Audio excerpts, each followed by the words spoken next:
Okay, good evening everyone. Welcome to Byju's Exam Prep IAS. This is Sham Kagodia. Now, before I start the discussion, if there is no issue with the sound, please give me a thumbs up.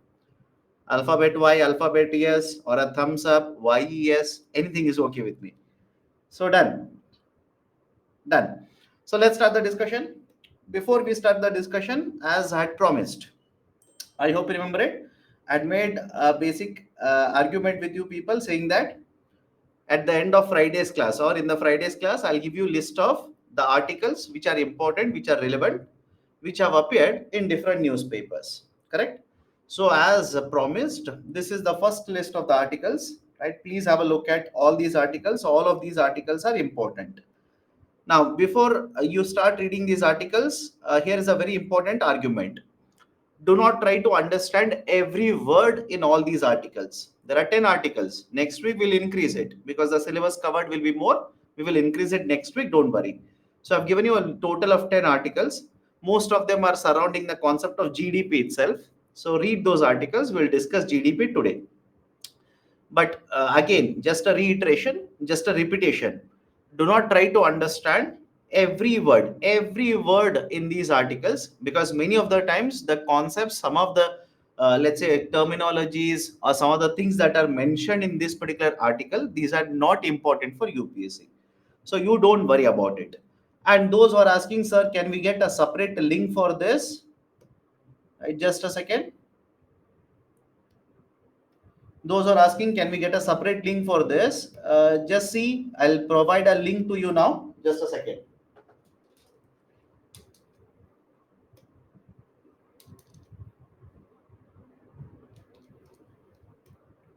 Okay, just see, there is a link which has been pasted by me. By the way, my name is Sham, and you will see a link which has been pasted by me just 10 seconds ago. Right, it is available to everyone. It's a link for this particular set of articles. Separately, there is a link for it. It's a PDF. Copy, paste, and take up or download those articles separately if you want to. Okay, so with that caveat, let me start. Yesterday, what we have done, we covered certain important concepts. Okay, we covered certain important concepts from the first chapter, first model. The first chapter was certain important, let's say, microeconomic concepts that we have discussed. Now, what we have discussed yesterday, we have discussed movement along the curve, shift of the curve, and what is the basic idea? Whenever you talk about change in the price of the product, you will observe movement along the curve, and whenever any other factor changes, you will observe shift of the curve. That's the second point. Then we have discussed then we have discussed different types of goods, and that is normal goods, inferior goods, the given goods, Veblen goods, substitute goods, complementary goods, final goods, intermediate goods, etc. We have discussed all these different concepts yesterday. Please go through all of it. Then we have discussed the idea of the savings, investment, as well as capital formation. I repeat, savings, investment, and capital formation. And if you remember, what is the basic idea? Out of the total income, you'll pay certain taxes to government. What is left out is called as disposable income. From the disposable income, you will use the money for taking care of immediate expenditure, and after expenditure from the disposable income, whatever is left out, we call it as savings. Now these savings can be again divided further into two types: financial savings and physical savings. Right, what are financial savings? Any investment that you do in shares, bonds, bank deposits, etc., all these are basically referred to as financial savings. And on the other side, the physical savings, whenever you invest on gold, you invest on land, etc., these are called as physical savings. Why financial savings are important? Companies can always get access to your financial savings because these will become investments in the market. Right? The companies can get access to your financial savings, and that will contribute to production, that will contribute to capital formation, that will contribute to, right, growth, employment, etc., etc. Yesterday we have discussed it. After that after that we have discussed one more concept, that is basically the idea of a national income aggregate. In national income aggregate, what we have discussed, we have discussed one, what is the idea of a GDP? Right? What is GDP? What's the definition? GDP simply means gross domestic product. Gross domestic product. It is the market price of all the final goods and services which have been, I repeat, it is the market price of all the final goods and services which have been produced in a country for a specific time period. In case of India, the time period that we generally take into consideration is the financial year. The financial year will start, right? The financial year in India will start from the 1st of April and will continue till the 31st of March. And couple of students are just checking the comment after the class. Couple of students asked me, sir, why is that financial year in India? I repeat, why is that financial year in India will start from 1st of April? Why is that not, let's say, a calendar year, right? Why don't we take a calendar year as a financial year itself? The reason is very simple, right? I'm pretty sure you've heard of Hindu calendar. Again, UPSC is not going to ask about Hindu calendar.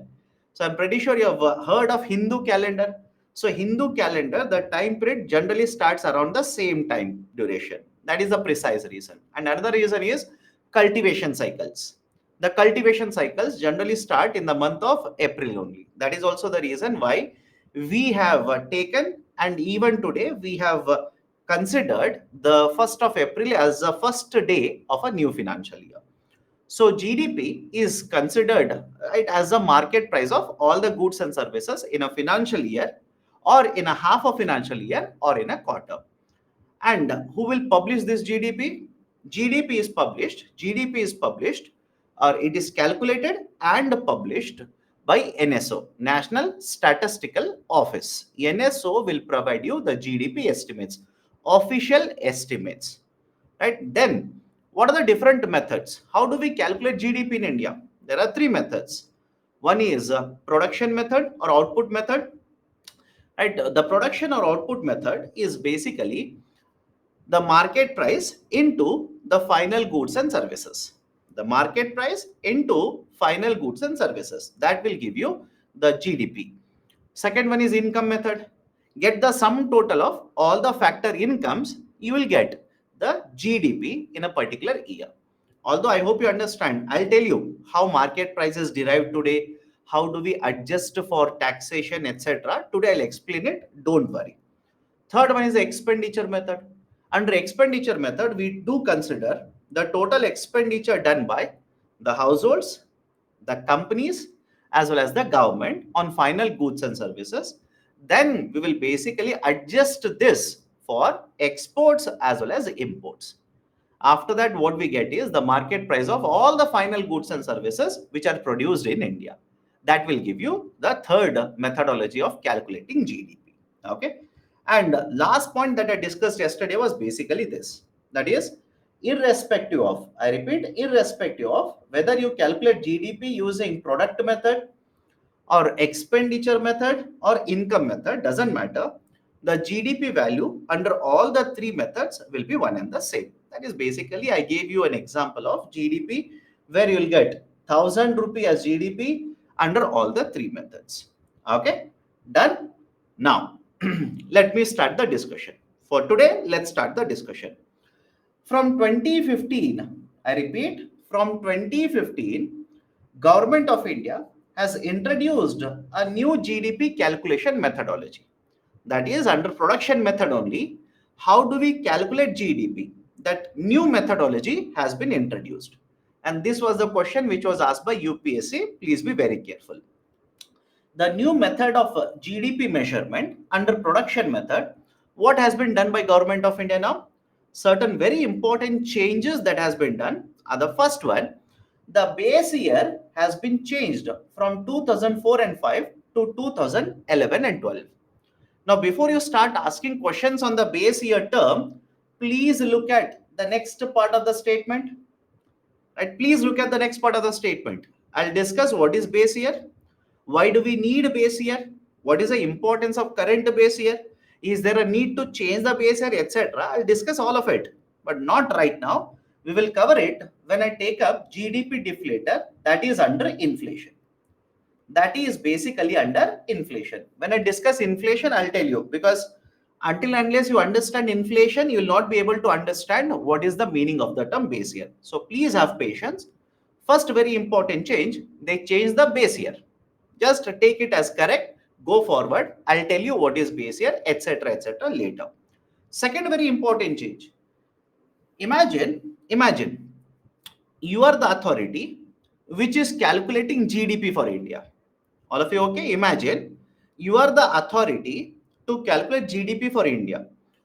Now, in order to calculate GDP, you will have to find out what is the final goods and services which are produced by the companies. All of you will agree with me? You'll have to find out how much is the final goods and services which are produced by the companies. Now, that is the first point. Second point, think of it. Is it possible for you to go to every company in India to collect the data from all the companies? Just think of it. Is it possible for you? Right? Every day you will keep on going to one company, collect data, tomorrow to the next company, right? Day after tomorrow to third company. It's not possible. So earlier, what used to happen? I repeat, earlier, what used to happen was we used to conduct survey. We used to conduct surveys, which was very famously referred to as annual survey of industries. Using this particular survey data, I repeat, using this survey data, we used to find out how much final goods and services have been manufactured in India. But under new methodology, we have shifted to a new database. Right? Under the new methodology, we have introduced a new database, which is very famously called as MCA 21. MCA 21 is a database. It is basically a data which has been created by the government, a website, a portal which has been created by the government. Under this MCA 21, all the companies, there are more than 5 lakh companies. I repeat, there are more than 5 lakh companies. All these companies will provide data to the government of India as to how much is the value of the final goods and services produced by them. All of you okay with the second point? All of you okay? This is the first point, change in the base year. Second point was, rather than using the production data under ASI, now we have introduced a new system where more than 5 lakh companies are submitting data to government of India. Right? This is a MCA 21 database. Third very important change is we have shifted from the factor cost to the market price. We have shifted from the factor cost to the market price. Now, what is this factor cost? What is this market price? Now, imagine you go to the market. Follow this very carefully. Imagine you go to the market and you will purchase this bottle. Is it okay if I say you will pay market price for the bottle? Anybody has a problem with this? You will go to the market, purchase this particular bottle, you will pay market price for the bottle. Now, what is this market price? When you purchase this bottle, will you pay taxes to government of India? Let me know. Will you pay taxes? That is, as a consumer, will you pay taxes to government of India? Of course, yes, you will pay taxes. Some of you are saying no.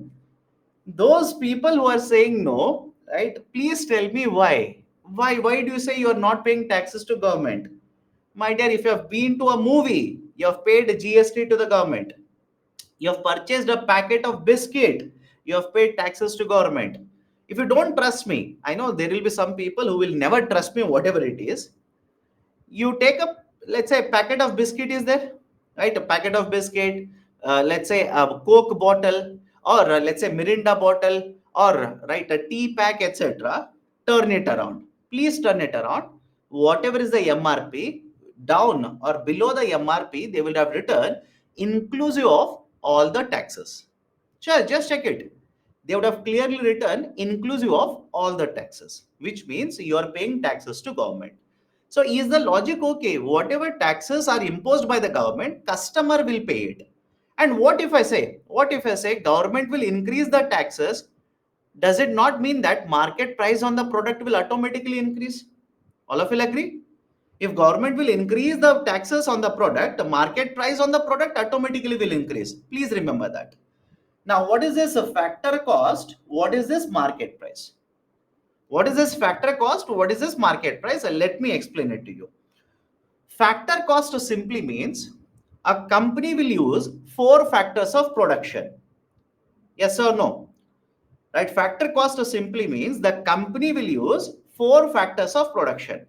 And whenever the company will use all the four factors of production, company will pay money for it. Company will incur cost for it. So whatever is the expenditure incurred by the company on the four factors of production, that is called as factor cost. Any problem with this? And there are two students who are asking, explain first point, explain first point. This happens because you do not listen to the lecture carefully. What is written in the first point? Please read. What is written in the first point?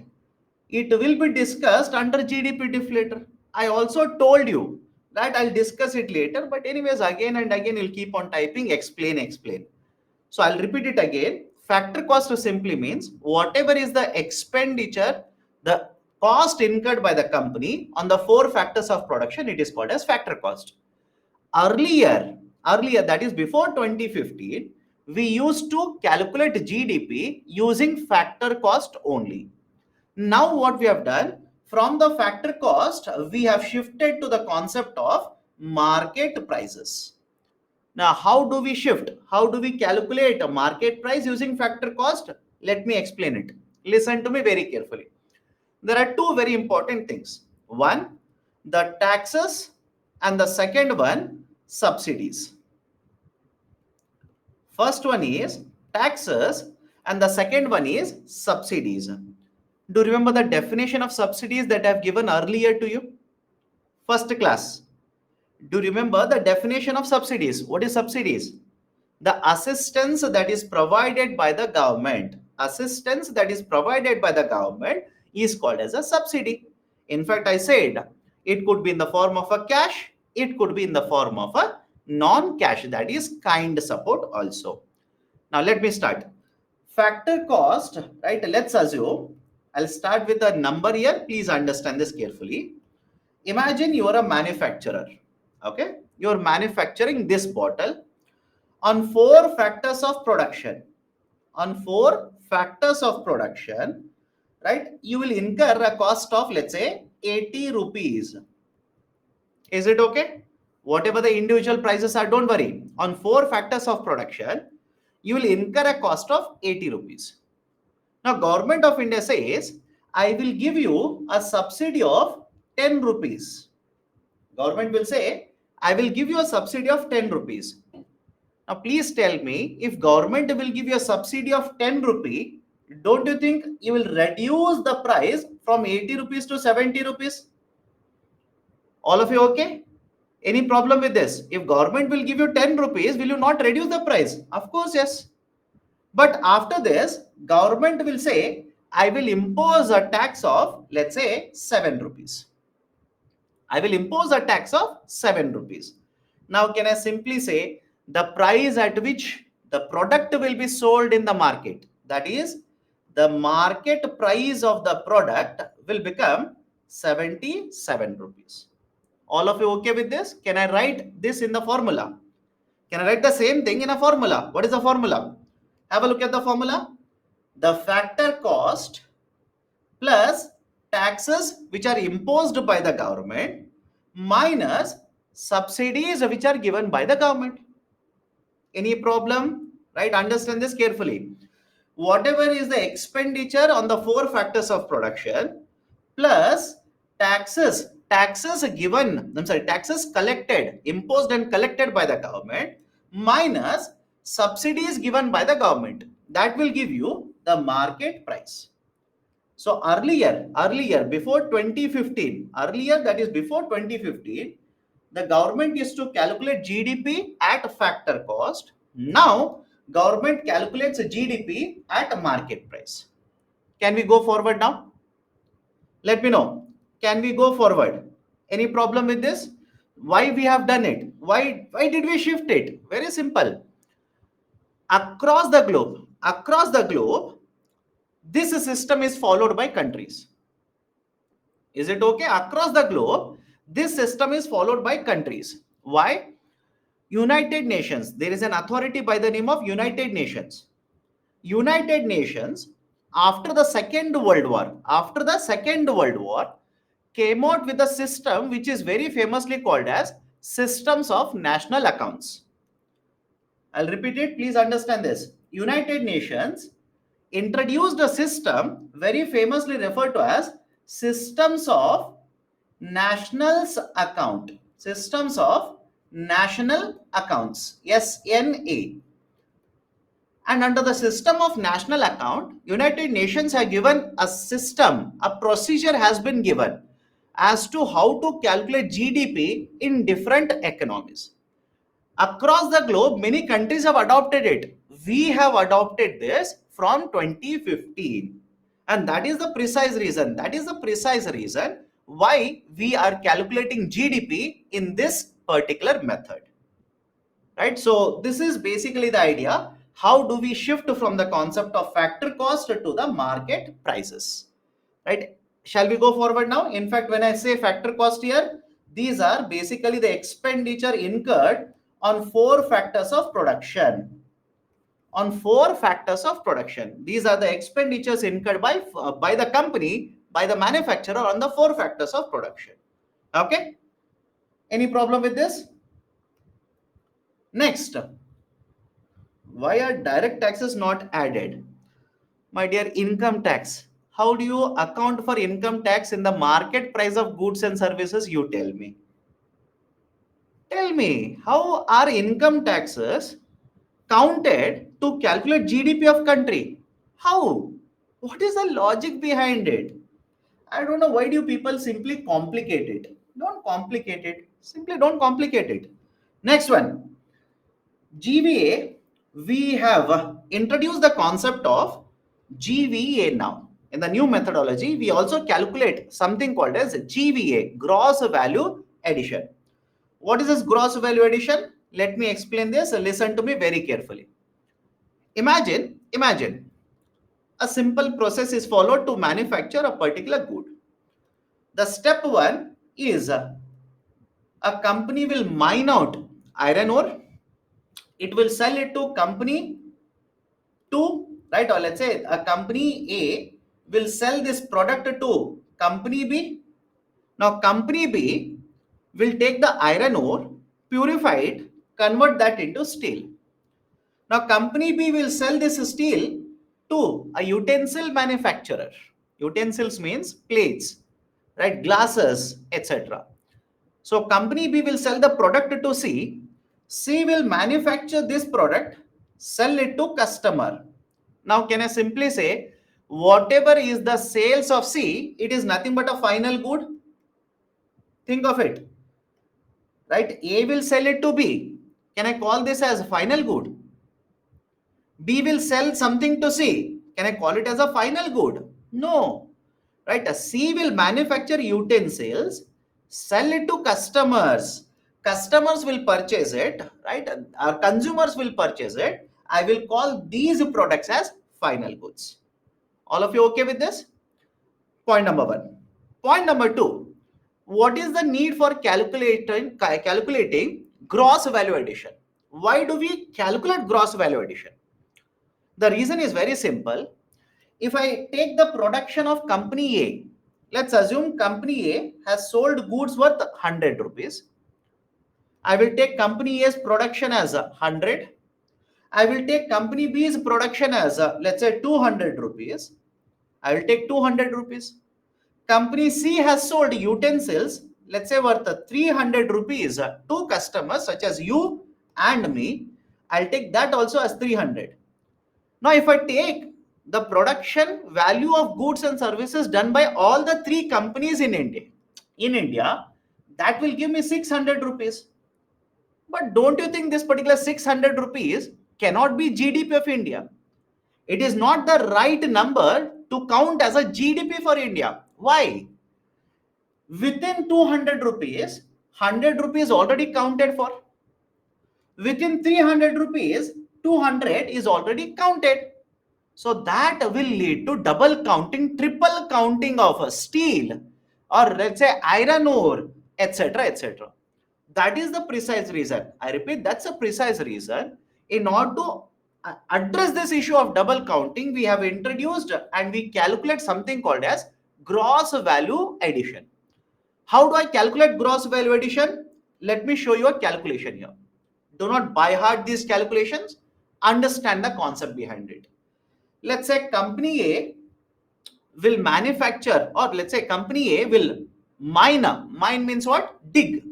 Right? Within earth crust, iron ore is there. So company A will basically dig iron ore and sell it to company B. And company B will convert the iron ore into steel, sell it to company C. And company C will manufacture utensils, sell it to customers.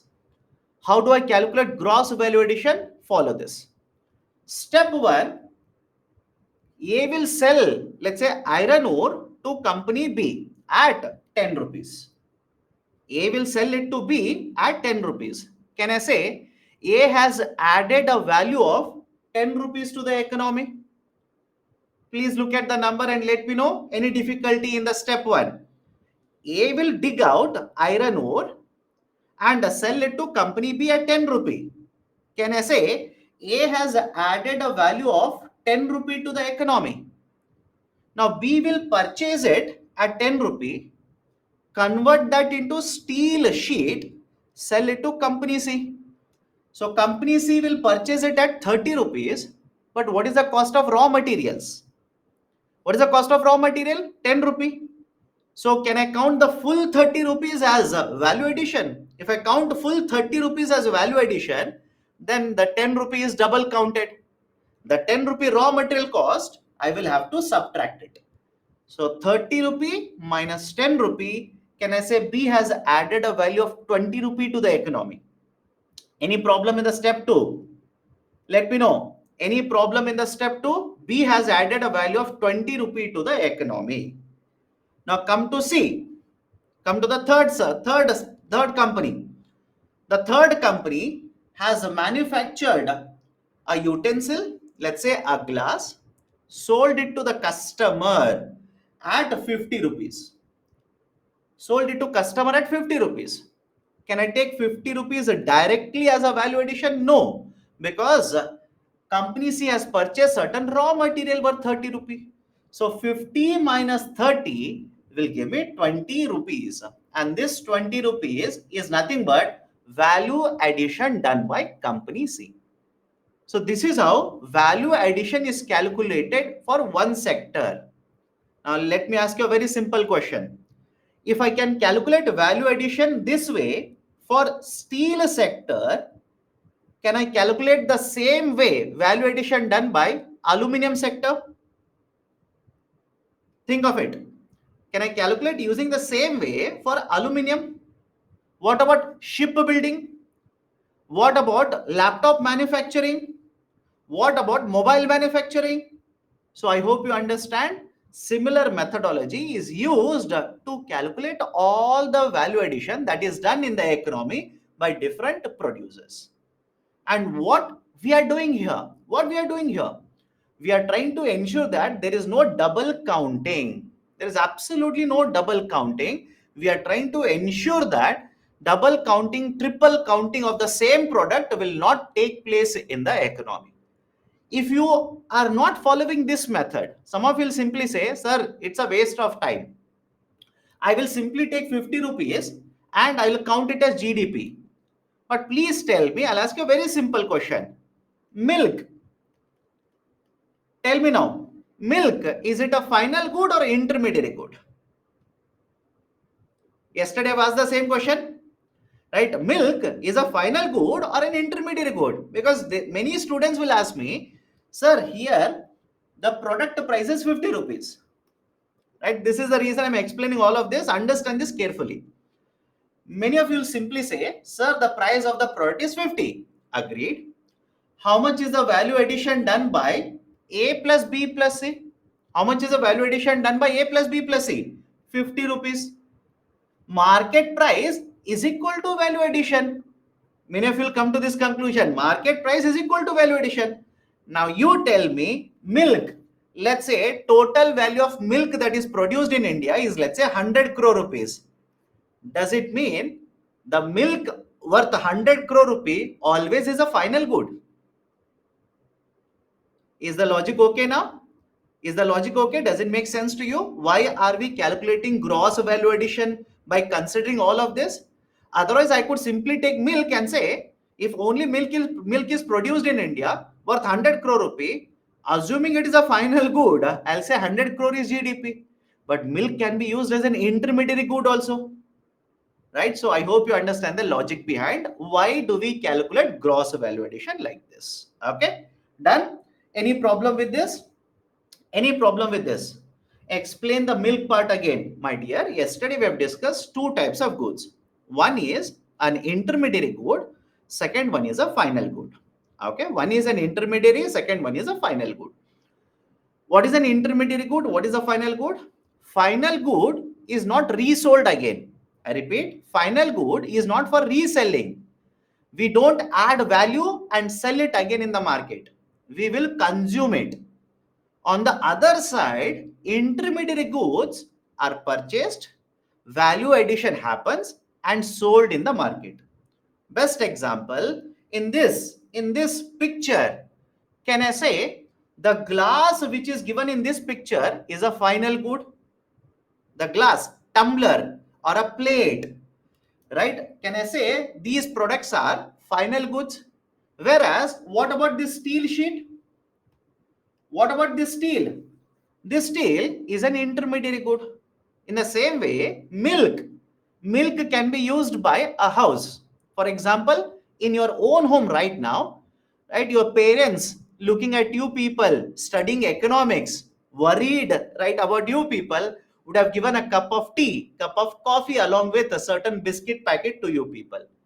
The milk that is used in your home is a final good. But the same milk, if it is used in a restaurant, it will be considered as an intermediary good. So that is the reason I said milk, right? It can, if you simply say market price of the good 50 rupee, value addition is 50, I'll simply take market price of all the goods in India. Then you might be having a wrong number. That's a wrong approach. We need to ensure how much is the value addition done at every step like this. Okay. So these are certain very important changes that we have done. Understand these very carefully. Again, this is not the end. This is just the beginning of the GDP methodology. There are multiple concepts within this. I'll discuss all of it. Please don't worry. So first, base year has been changed. I have not discussed a base year. I'll discuss it later. Don't worry. Second, right, we now calculate, we get the data of production using MCA 21. Many of you are asking me why 21 is written. They basically stated that this is a new system which has been created by the government to address the challenges of 21st century. That's the reason MCA 21 number is used. Third is we are calculating GDP at market prices now. And the fourth very important change is, or the new methodology, in the new methodology, the fourth point is we calculate a GVA, gross value addition, at every stage so that we will address the issue of double counting in the system. Can we go forward now? Now, couple of more concepts. To understand GDP, couple of more very important concept. I'll come back to this slide. Let me start with example. Listen to me very carefully. Please listen to me very carefully. Imagine you're manufacturing this bottle. Can everybody see the bottle in my hand? Imagine you're manufacturing this bottle. And Government of India says for every one bottle, I will impose and collect 5 rupee tax. Is the logic okay? For every one bottle, government will impose and collect 5 rupee tax. Now, is it okay if I say how much taxes are paid to the government? I repeat, how much rupees in taxes are paid to the government is dependent on quantity of the bottles produced by you. I'll repeat it again. Think of it and please do answer. Participate. Then it becomes easier. I'll repeat the process again. Imagine you're manufacturing this bottle. Government says for every one bottle, I will impose and collect 5 rupee. Then let's say hypothetically, imagine you'll pay 50 rupees taxes to government, which means, can I say 10 bottles have been produced? If you pay, right, let's say 100 rupee taxes, can I say 20 bottles have been produced? Which simply means, the taxes that I'm giving example here, the taxes are dependent on quantity of production. Correct? First example. Come to the second example. Second example. You want to start a manufacturing facility. Okay? You want to start a manufacturing facility and you will purchase a piece of land. You want to start a manufacturing facility, you will purchase a piece of land. Whenever you purchase the land, you will have to pay taxes to government. All of you know this, right? Anybody here in the classroom who says, no, sir, I don't know this? When you purchase a land, you'll have to pay taxes to government. It is called as a stamp duty. Stamp duty, it's a tax. Now, please think of it and tell me, imagine you will pay 100 rupee tax to the government when you purchase this land. Is this 100 rupee dependent on quantity of bottles that you are going to produce? Let me know. Is this 100 rupee tax that you pay when you purchase a land, is it dependent on the quantity of bottles that you manufacture? Answer is no. Some of you are saying yes. My dear, the stamp duty is paid on the value of the land. If you don't know, the stamp duty is paid on the value of the asset. If you purchase a home, you'll have to pay taxes. It is on value of the asset. It is not dependent to the quantity of production. So I hope you understand this. One example that I gave, the taxes are dependent on quantity of products. Quantity. And another example that I gave, it is independent. Please remember this. It is independent of quantity of goods that you produce. Quantity of goods that you produce. Whether you produce 100 bottles, 200 bottles, 500 bottles, it is independent of it. This is one set. Please remember this. Please remember. Second set. Imagine you will manufacture this bottle. I'll take the same example. Imagine you manufacture this bottle.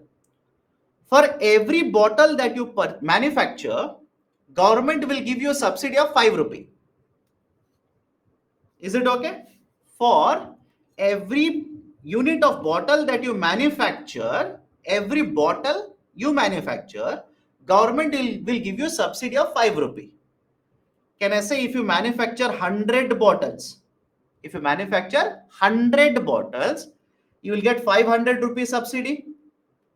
Any problem with the calculation here? If you manufacture, let's say 500 bottles, you will get a subsidy of 2500. All of you okay with this? So again, the concept is same. In this example that I'm giving you right now, can I say subsidy is directly dependent on the quantity of goods that you produce? Let me know. The subsidy that is given to you is directly dependent on goods that you produce. Correct? And finally, the fourth one. That is, let's say you want to set up a manufacturing unit in India. Government will simply say, I will give you a subsidy of 1 lakh rupee. Think of it. You want to set up a manufacturing unit in India. Government will say, I will give you a subsidy of 1 lakh rupee. Can I say this last example that I gave you, the subsidy that you have received is independent of quantity of goods that you have produced. Anybody has a problem with any one of them? Please do let me know. Logic is very simple. Do not complicate it. Logic is very simple. I'll repeat it. Whenever subsidies are given, subsidies can be given in two ways. There are two types of subsidies. One subsidy where the subsidy amount that you receive is directly dependent on quantity of goods that you produce. And second, you will receive the subsidy, but that has no connection whatsoever. It is independent of quantity of goods that you have produced. Any problem with the two types of subsidies that I've discussed just now? Please do let me know. Any problem with two types of subsidies that I've discussed just now? Now, taxes. Taxes. Government will impose and collect the taxes from you. Again, taxes can be divided under this GDP calculation into two methods or in two classifications. One type of a tax which is directly dependent on quantity of goods that you manufacture. And the second, whatever quantity you are manufacturing, it has no connection. It is independent of the number of goods that you are manufacturing. Right? So in subsidies also two classification. In taxes also two classification. Why do we need to do all of it? Let's start. The subsidies can be divided into two types. One is called as a product subsidy and production subsidy. Subsidies can be divided into two types. One is called as a product subsidy. Second one is production subsidy. What are production subsidies? The government will provide these subsidies, production subsidies. The government will provide these subsidies. But these subsidies are independent. I repeat, independent of quantity of goods manufactured. Product subsidies. Government will provide these subsidies which are directly dependent, which are directly connected to quantity of goods that you are manufacturing. And product taxes, production taxes, those are asking example. Please read the statement. It is there. Examples are there right in front of the statements. Examples are there right in front of the statements. Read it. Product taxes, government will impose and collect the taxes which is dependent on quantity of goods that are produced. Whereas production taxes, the government will impose and collect these taxes. These are independent. I repeat, these are independent of the goods that you have produced. Right? So these are the two classifications of taxes as well as subsidies. Any problem here? Any problem? Can I go forward here? Examples I've given it. Please have a look at it. Again, I know you have not read about GST. I know you have not read about GST. I know you don't know what is VAT. I know I've not taught about railway subsidies. I know I've not talked about electricity subsidies as of now. So just have patience. Later you will understand how government will provide railway subsidies, how government will impose and collect GST, etc., etc. You will understand it later. Today is the third class. Understand my point? Today is my third class. You're trying to understand everything in economy in the third class. Not possible. Even if you have a doubt how taxes are imposed and collected, have patience. Can we go forward now? At least with this concept, can we go forward? Production tax, product tax, production subsidies, and product subsidies. Okay, done. Now, next, last concept to understand GDP. How do we calculate GDP? Last concept. There is a concept which has been introduced, which is called as basic prices. Which is called as basic prices. Now, what is this basic price? Let me explain that with an example. Listen to me very carefully. Imagine you'll go to the market, purchase this bottle by paying 150 rupees. I repeat, imagine you will go to the market, pay 150 rupees, and purchase this bottle. Can I say 150 rupees is nothing but market prices? Think of it. Can I say 150 rupees is nothing but market price? Now, how do you derive market price? We have discussed earlier. How do you derive market price? We basically start with factor cost, that is expenditure on four factors of production. I repeat, expenditure on four factors of production. To this, we add the taxes, and from this, we subtract subsidies. What we get is nothing but market prices. All of you okay with the formula? What we get is nothing but market prices. But now we know that taxes are of two types. Subsidies are of two types. I hope you understand. Now we know that taxes, there are two types of taxes. Subsidies, there are two types of subsidies. That is, one is product tax, production tax. Subsidies, product subsidies and production subsidies. Production subsidies. And within this also we have understood, whenever you say product tax or product subsidies, it is always associated with product. It is always associated with the unit of production. Now, what is the argument here? Why do you need to understand all of it?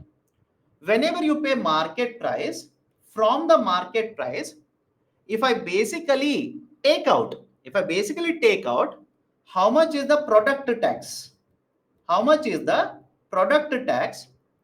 and if I add how much is the product subsidy, I'll tell you why do we do this. Just have patience.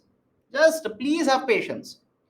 From the market price, if I take out how much is the tax component, that is product tax, and if I add product subsidy, what you get is called as basic prices. What you get is called as basic prices. Now, many of you start asking me, why do we subtract product tax? Why do we add product subsidy? Let's start. Right? If you pay 150 rupees for this bottle, I repeat, if you pay 150 rupees for this bottle, you would have paid certain taxes to the government. All of you will agree with me?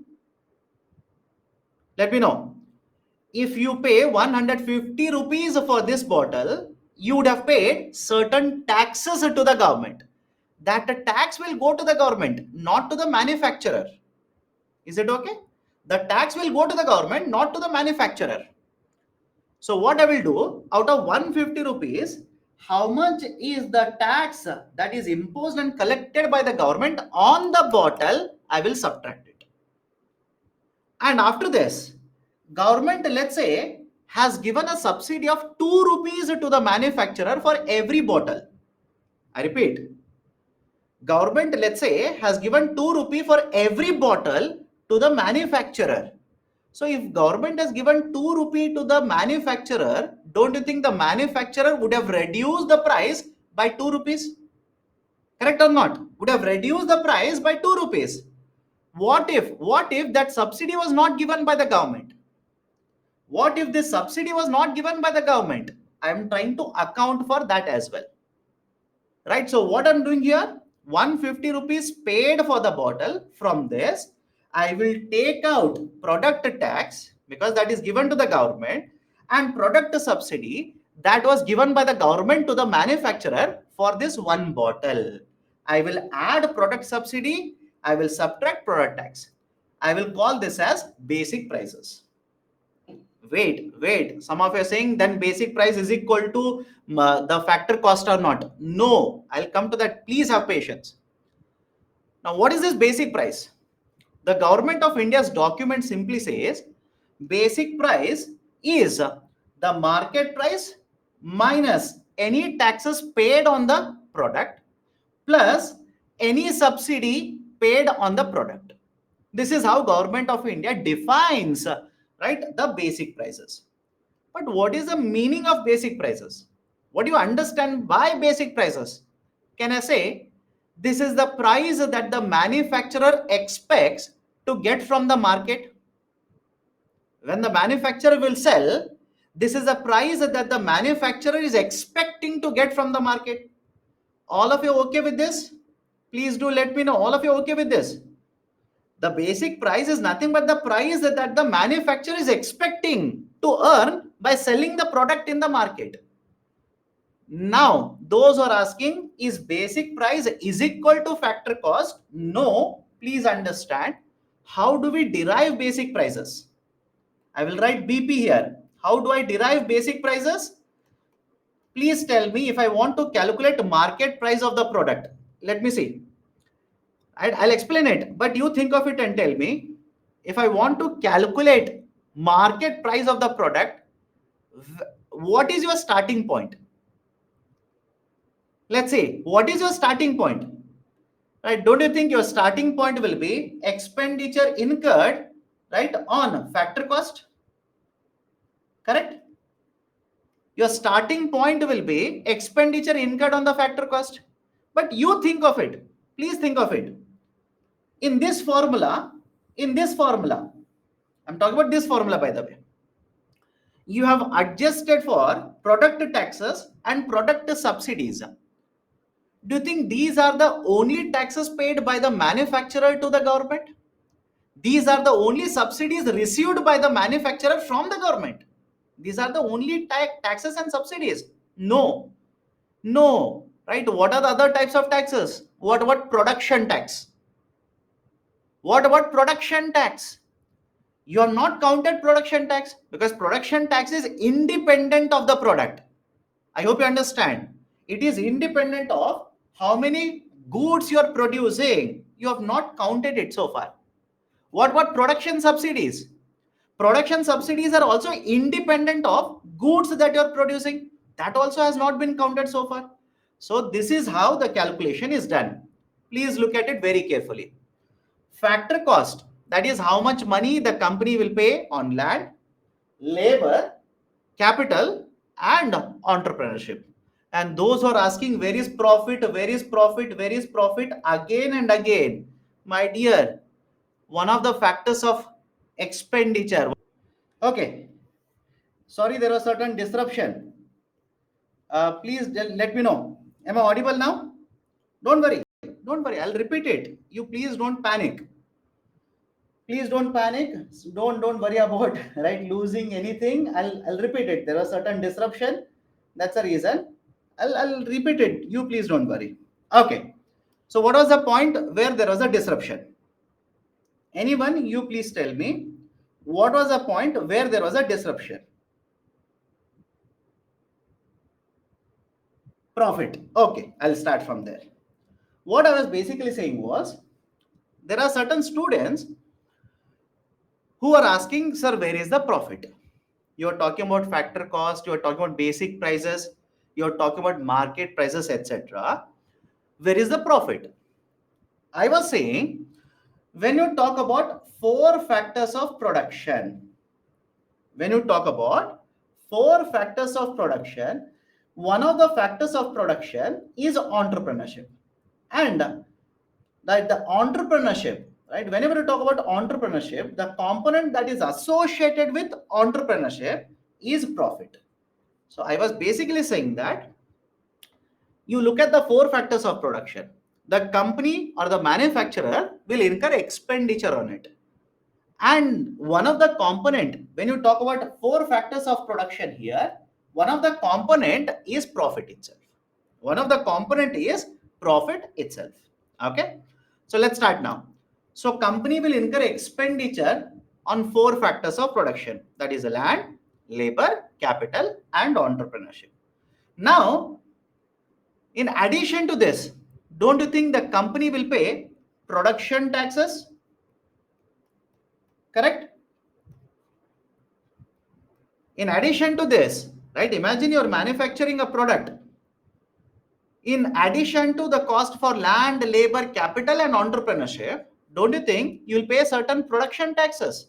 So you will add production taxes and you will receive certain production subsidies from the government. You'll receive certain production subsidies from the government.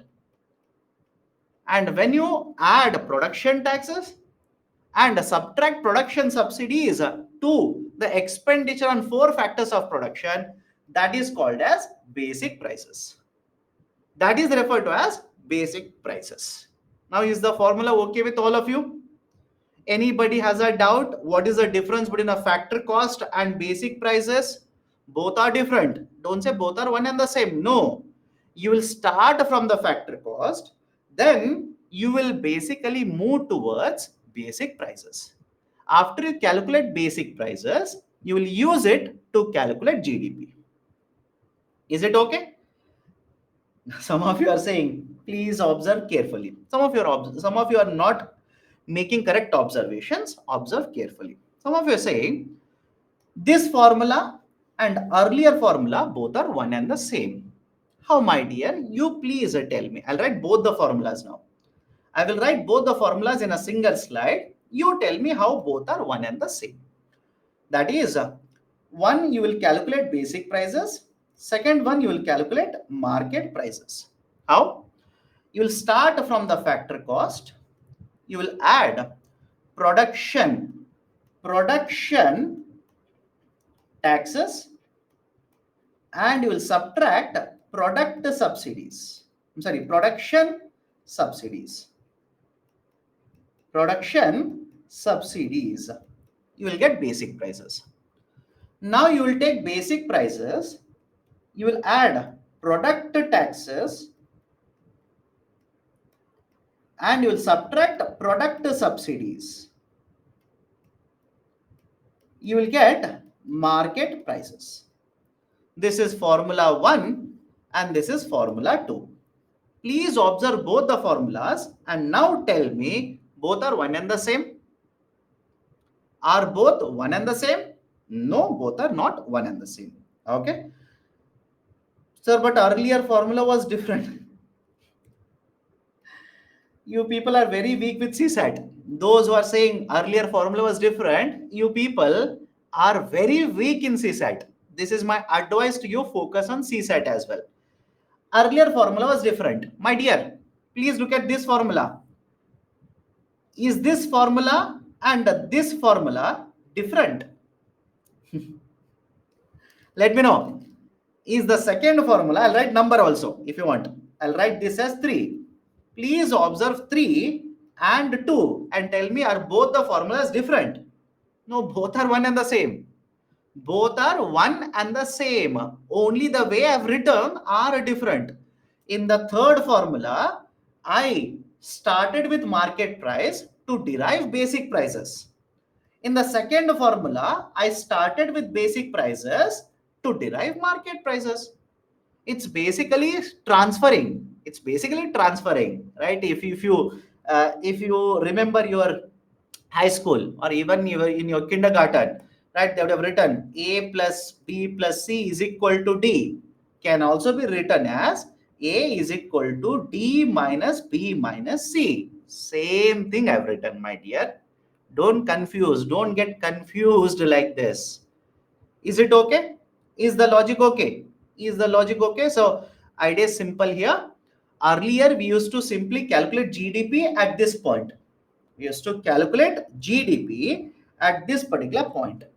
Now we are calculating GDP at this point. That is, whatever is the GDP here, right? Whatever the number here, I will call this as GDP. Any problem with this? Any problem with this? Please do let me know. Sir, you wrote we have to add product tax in third formula, but not. Arey Baba, how many times will you keep on asking the same thing? If you transfer this on this side, will it not become minus? What is the difficulty? I'm not able to understand. What is the difficulty? If you transfer this on this side, will it not become minus? If you transfer this on this side, will it not become plus? Of course, yes. Right? It's basically the same thing. Don't keep on saying, sir, here, that, here, this, etc., etc. Okay? Then same formula. Right? Have a look at this. This is from government document. Same thing, same formula, government document. Let me ask you a very simple question. Let me ask you a very simple question. Imagine there are 3 companies. I'll repeat. Imagine there are 3 companies. Listen to me carefully now. Imagine there are 3 companies. Can I calculate market price using this formula for company A plus market price calculated for company B plus market prices calculated for company C. Can I write this is equal to GDP? Will it be correct? Please think of it. Imagine there are three companies, right? I'll calculate using the same formula: market price for company A, market price for company B, and market price for goods and services produced by company C. I will add. Can I get this equal to GDP? No, my dear, I will not get this as GDP. Why? What if A will manufacture good, sell it to B? Think of it. A will manufacture the good, sell it to B. B will use the raw material, manufacture another good, sell it to C.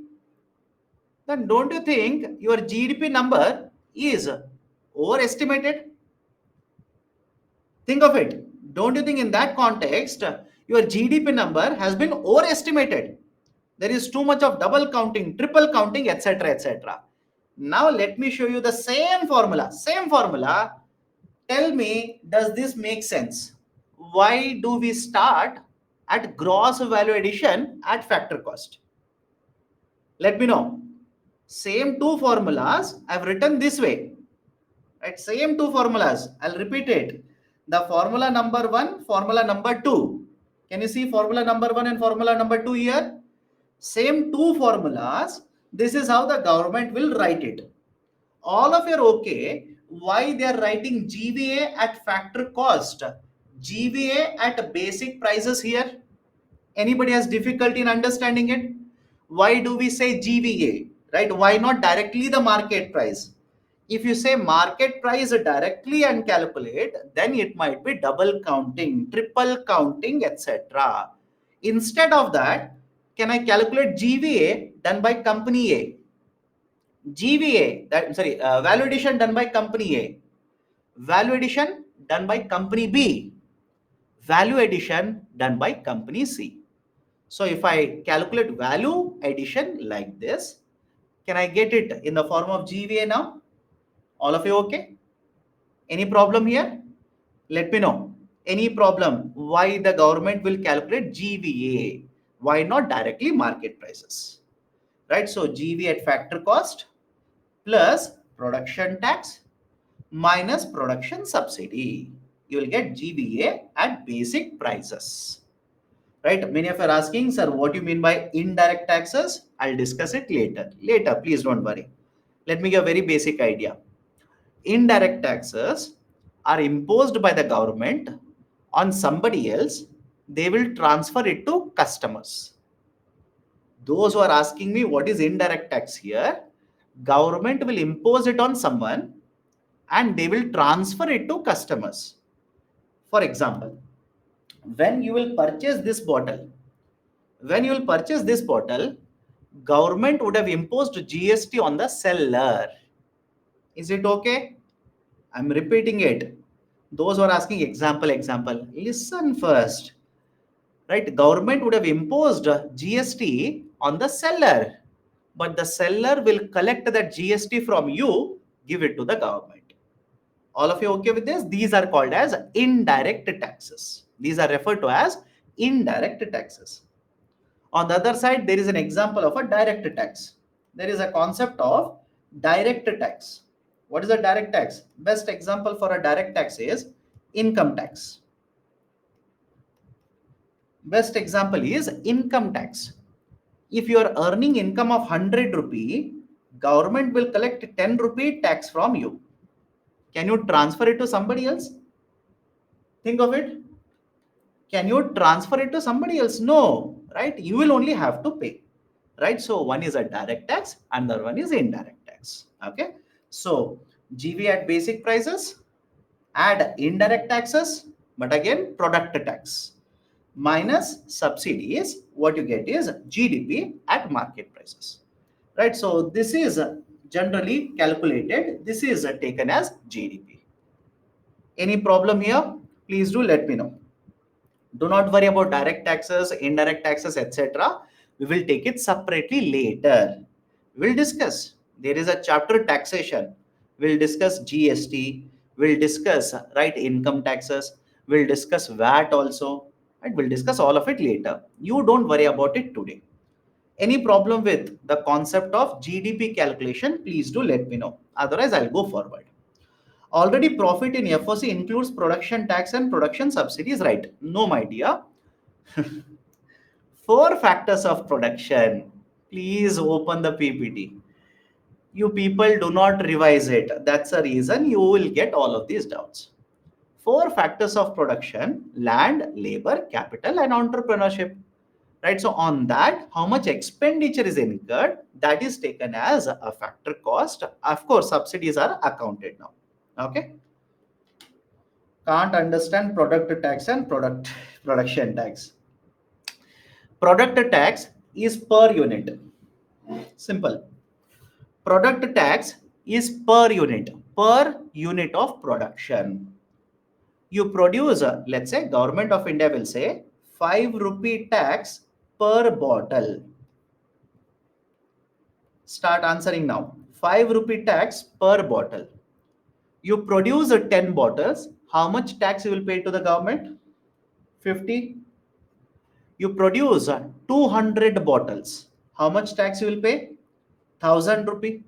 So can I say the taxes that are paid to the government here are dependent on quantity of products. Quantity means number of goods. Right? So whenever taxes are dependent on the number of goods, such a tax is called as product tax. On the other side, production tax. You will purchase a piece of land, you will pay stamp duties to the government. It's a type of tax only. Stamp duty is nothing but tax. But please tell me, if you pay 1 lakh rupees stamp duty, is it connected with how many bottles you are manufacturing? Let me know. This 1 lakh rupee, is it connected with how many bottles? The number of bottles you are manufacturing? Some of you are saying yes. How? I don't want to take the names of the students, right? They'll basically feel offended then. But those students who are saying this 1 lakh rupees connected with the number of bottles, how, my dear? You tell me. You explain it to me. Right? Don't you think whatever is the number of bottles you are producing, it is independent of the number of bottles? But even then, I don't know. Okay. So it is independent. It is independent. Okay. Right. So this is right basically the concept of production tax. Production tax, product tax. Okay. Done. Can we go forward now? Can we go forward? This is a very complicated topic. Yes, it's very complicated. Who said GDP calculation is easier? Please let me know. Has anybody said anywhere to you GDP calculation is so easy? Absolutely no. Right? A GDP concept as a concept to calculate GDP, it's never easy. That's the reason in India we take more than a month, more than 2 months to publish GDP data. Okay. Done. Let me go forward. Right? This is basically how GDP, right? GDP is calculated in India. Now, some of the things that you need to exclude, some of things that you need to exclude when you're calculating GDP. One, services of housewives. What is the meaning of services of housewives? You're sitting in the home, let's say in your room, listening to economics class. Now, please tell me, if your father or your mother or your, let's say, spouse will come in with a cup of, like, let's say, tea, keep it on your right table, or will come with certain, right, let's say, snacks, keep it on the table, will you pay money for it? Think of it. Will you pay money for it? Try it once and tell me tomorrow, or let's say Monday class, tell me what was your experience. Right? That is, you are sitting, your father will come with a plate of, let's say, right, cookies and tea, right, a particular glass of tea.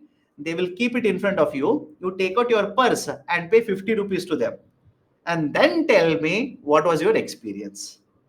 Right? So otherwise someone will say, no sir, I don't have cash, I will pay via Google Pay. Right? I'll ask for QR code, then tell me what was your experience. Which means, again, jokes apart, logic is simple. whatever services are provided by people in the house, such as housewives, there is no monetary value given to that.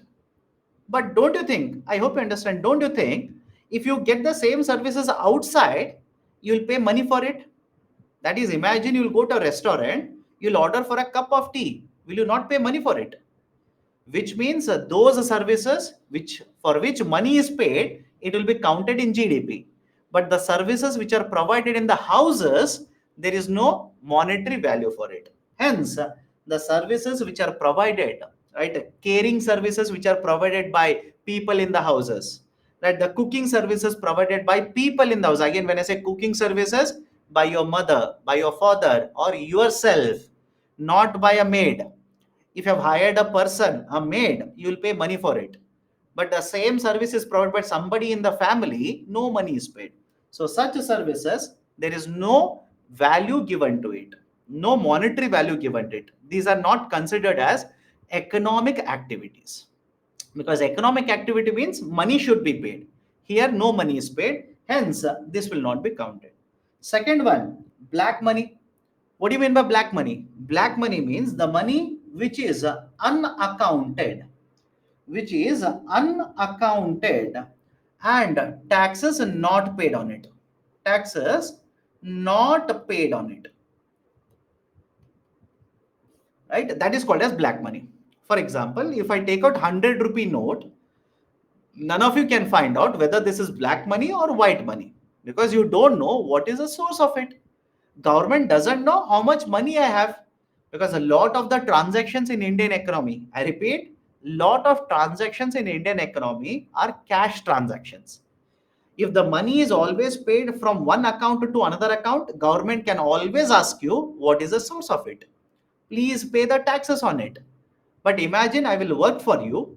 At the end of the month, you will pay me 10,000 rupees cash, right? So there is no account with the government cannot come to know how much is your income, so they will not be able to collect taxes on that.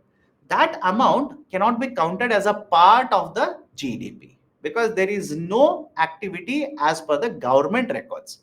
So black money is not accounted in the calculation of GDP, because government doesn't know, right? Because government doesn't know how much is the exact income that you have generated. Third one, transfer payments. What do you mean by transfer payments?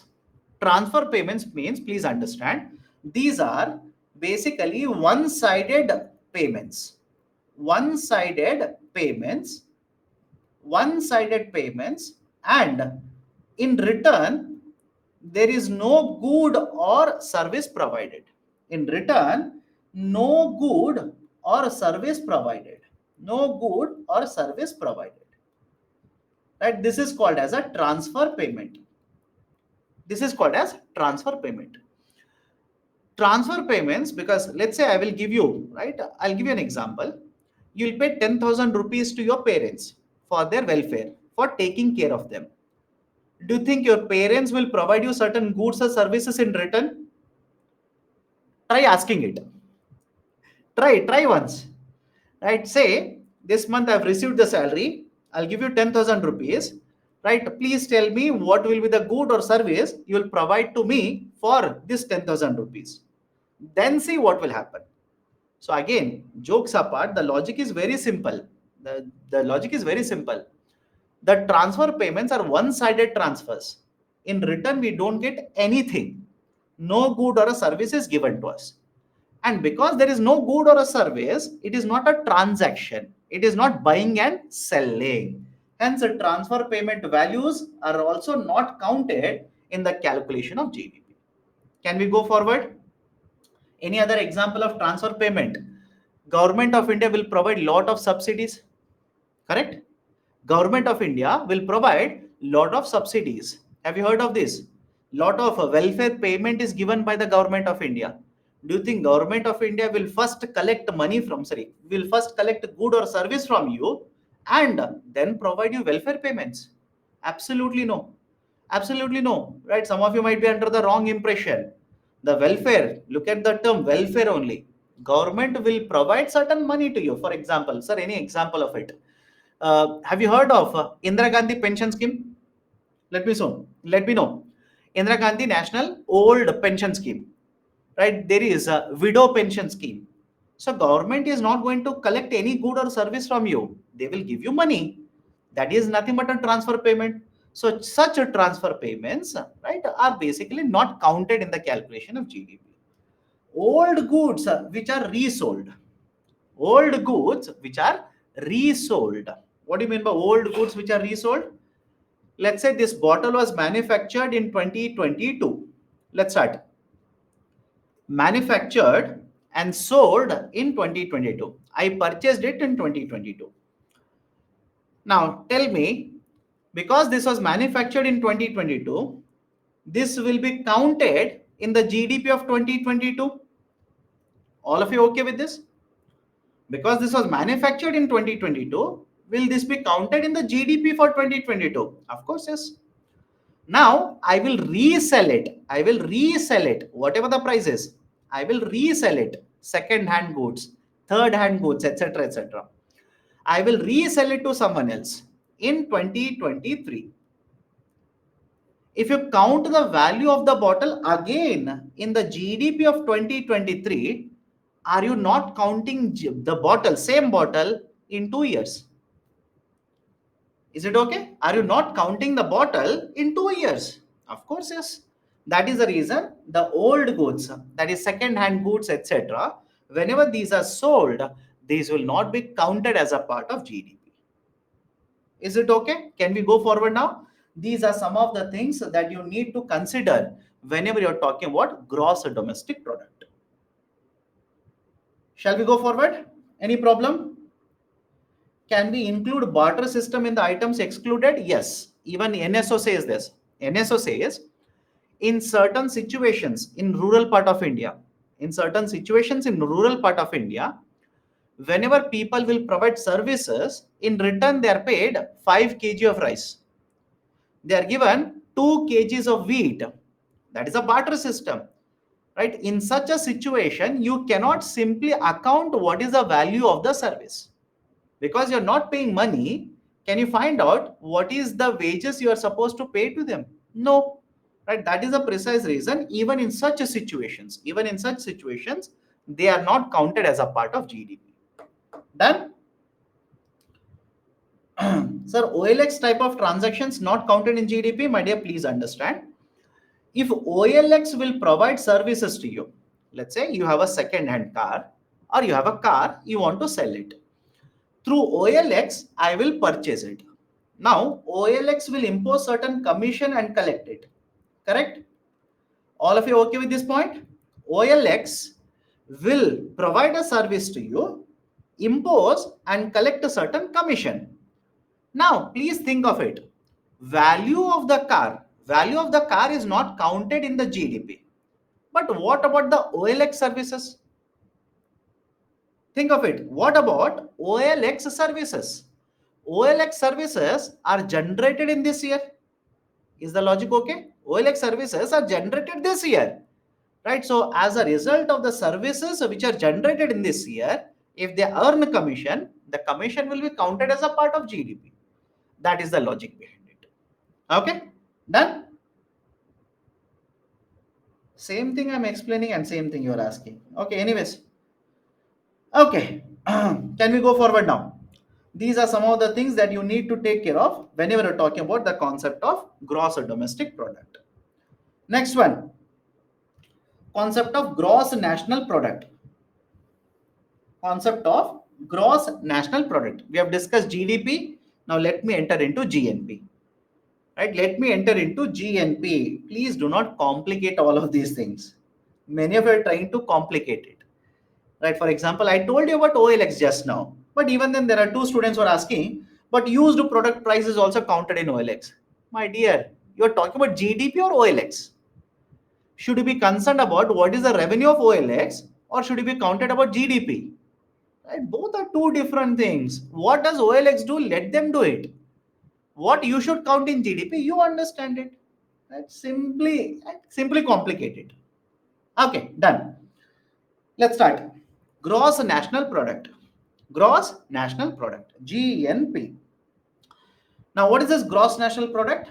It is the market price of all the goods and services which are produced by the nationals. I'm using the term nationals. Many of the books, instead of the term nationals, they will use the term residents. Is it okay? I'll repeat it again. It is the market price of all the final goods and services which are produced by the nationals. I'm using the term nationals. Instead of nationals, they will use the term residents of a country within a financial year. Now, many of you will ask me, this looks just like GDP. This is also same as GDP. Absolutely no. Let me start with a very simple example. Now, imagine this is India. Understand this very carefully. Imagine this is India. Okay. Now, in India, there are two companies which are Indian companies. Do you understand the term Indian companies? If you ask me, sir, any example of an Indian company, can I say Infosys is an Indian company? Anybody has a problem with this? Or can I say Tata is an Indian company? Right? Ownership of the companies is there within India. Right? Let's say there are two Indian companies. I'll call them as company A and company B. And there is also a foreign company. Let's say Hyundai. There is also a foreign company, or for that matter, you can take any example. Don't worry about the names of the companies. Let's say there is a foreign company, say. Okay, this is a foreign company. Now, question number one, whatever is the final goods and services which are produced by all the three companies. I repeat, whatever is the final goods and services which are produced by all the three companies, will it be counted as a part of GDP or not? Let me know. Will it be counted as a part of GDP or not? And again, all the three are independent. Don't say what A will sell to B, etc., etc. No, all the three are independent. All the three are selling final goods and services. So, whatever is the final goods and services produced by A plus B plus C, it is nothing but GDP. It is nothing but GDP. But on the other side, please look at it. There are two companies which are Indian companies. There is another company which is a foreign company. Company C is a foreign company. So, because the company C is a foreign company, it cannot be counted as an Indian national. It is not Indian national. It is not a resident of India. Right? It's not a resident of India. Hence, right, I hope you understand there is a difference when you say what is gross domestic product and what is gross national product. In this example, can I say whatever is the final goods and services produced by company A and B, we will take it as a GNP. Is it okay? I'm taking a very simple example, by the way. Whatever is the final goods and services which are produced by both A and B, can I call it as GNP? And whatever is produced by A plus B plus C, I will call it as GDP. So I hope you understand there is a difference between GDP and GNP. In GDP, remember this, GDP is basically a geographic concept.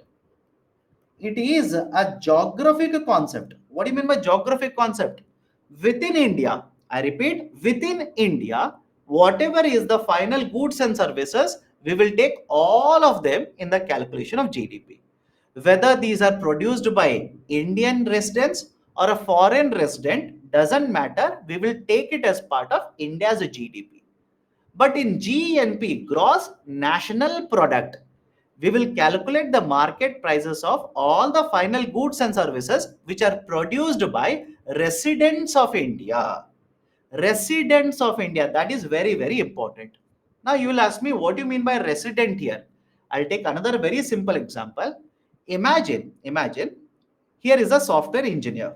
I'm pretty sure most of you, or let's say at least some of you are working in the software industry itself, right? Let's say there's a software engineer X. This particular person X, who is a citizen of India, resident of India, this X will go to, let's say, USA for a period of 3 months. This X will go to USA for a period of 3 months. Now, imagine X will earn a certain income there. will produce a certain goods and services in USA. But please understand the next point very carefully. Because X is still an Indian resident, only for 3 months he has gone to USA or she has gone to USA. Because X is still a resident of India, whatever is the goods or services produced by X will be counted as a part of GNP. All of you okay? It will be counted as a part of GNP. Anybody has a problem? Because I repeat, X has gone only for 3 months to USA. If you go for more than 12 months, more than 1 year, then you are not counted as a resident. But if you go to USA for 2 months, if you go to Australia for 6 months, only for a short duration you have gone, you will come back. And when you come back, don't you think whatever you have earned there, you will bring it back to India? Is it okay? Whatever you have earned there, you'll simply bring it back to India, right? You will not keep it there only, you'll bring it back to India. So, argument is simple. Whenever an Indian resident has gone to, let's say, USA for a very short duration, 6 months, 9 months, generally less than 12 months, whatever is the earning done, it will be counted as a part of India's GNP only. But let me ask you a very simple question. Listen to me very carefully now. X has gone to USA for 3 months. In USA, let's say X will earn 1 lakh rupee income. I repeat, X in USA will earn 1 lakh rupee income. Should you count this 1 lakh rupee income as a part of India's GDP? Let me know. Should you count this 1 lakh rupee as a part of India's GDP? Answer is no. No, no, and no. A big no. Why? This X is present in USA. And in USA, X is earning 1 lakh rupees.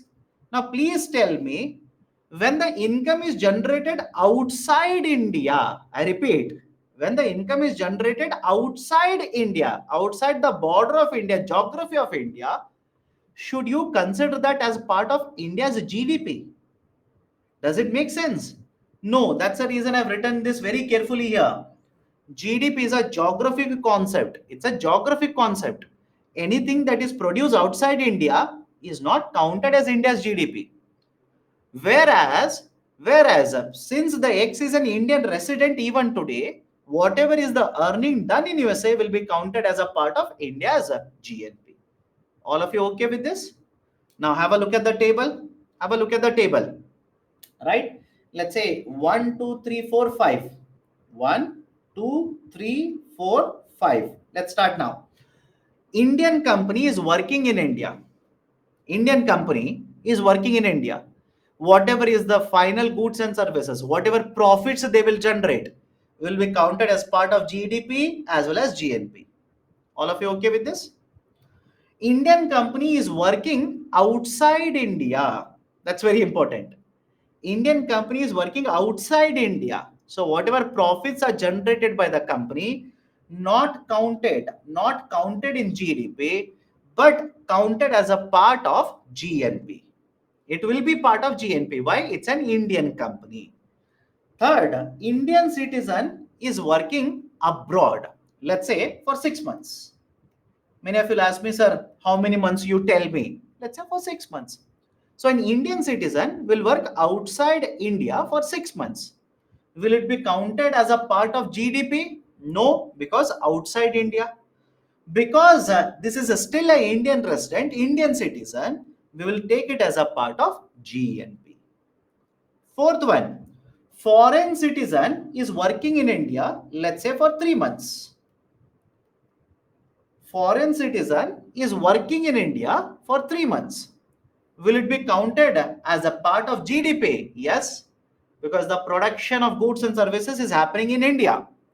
Will it be counted as part of GNP? No. No, because the person is still a foreign citizen. It is still a foreign citizen only, not Indian resident as of now. Foreign company is working in India. Foreign company is working in India.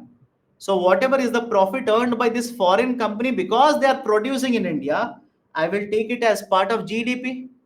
And foreign company By nature, it is a foreign company. I will not take it as a part of GNP. I'll not take it as a part of GNP. Can we go forward now? Those are asking, what about NRI? Please expand NRI. Those are asking, what about NRI? Please expand NRI. My dear, expand NRI. Let's see. What does NRI, right? What will be the expansion of NRI? Non-resident. Can you understand the term? Non-resident. Now you tell me, whatever is the production done by NRIs, non-residents, should it be counted as part of GDP or GNP? You tell me, right? Because the definition is very clear. Anything that is produced by the nationals of a country, residents of a country, will be counted as a part of the GNP. And there are certain students who are asking, certain students who are asking, what about, let's say, certain embassies, right? India, Canada embassy issue is happening. What about this? Embassies, income earned in embassies, etc., etc. My dear, please understand, whatever part, Indian embassy might be present in whatever part of the world. Whatever is the production done in embassy, it is counted as part of India only. Embassies, the land of embassies is always counted as a part of India. It is always counted as a part of India. Okay, done. So market price of all the goods and services of residents of a country is called as gross national product.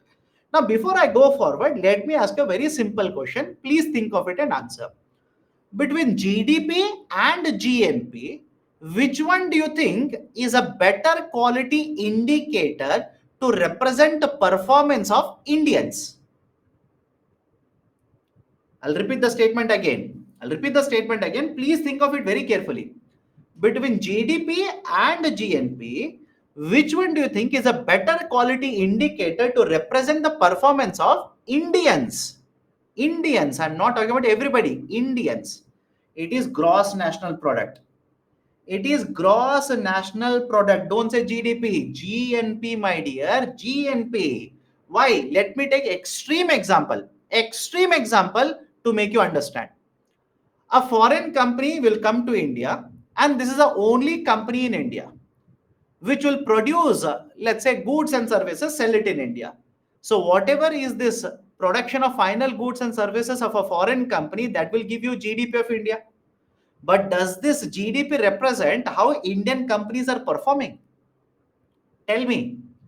I'm taking extreme examples so that you can understand very quickly. I can complicate it, but imagine only one company, that's a foreign company, right? Does it represent how Indians are doing? Does it represent how Indian companies are doing? Absolutely no. But on the other side, GNP, look at the GNP data. Don't you think GNP data will tell you how Indian companies are performing, how Indians are doing, how residents are earning in India, etc., etc. So GNP is a better indicator compared to GDP. It's a better indicator, much better in terms of quality. Now come to the formula here. Please come to the formula. GNP is equal to GDP plus NFIA. Right? GNP is equal to GDP plus NFIA. What is this NFIA? Net factor income from abroad. NFIA means net factor income from abroad. Right, sir? What is this idea? So complicated, so difficult. No. Let me start. Imagine GDP of India is 100 crore rupee. I'll take a very simple example. Imagine GDP of India is 100 crore rupee.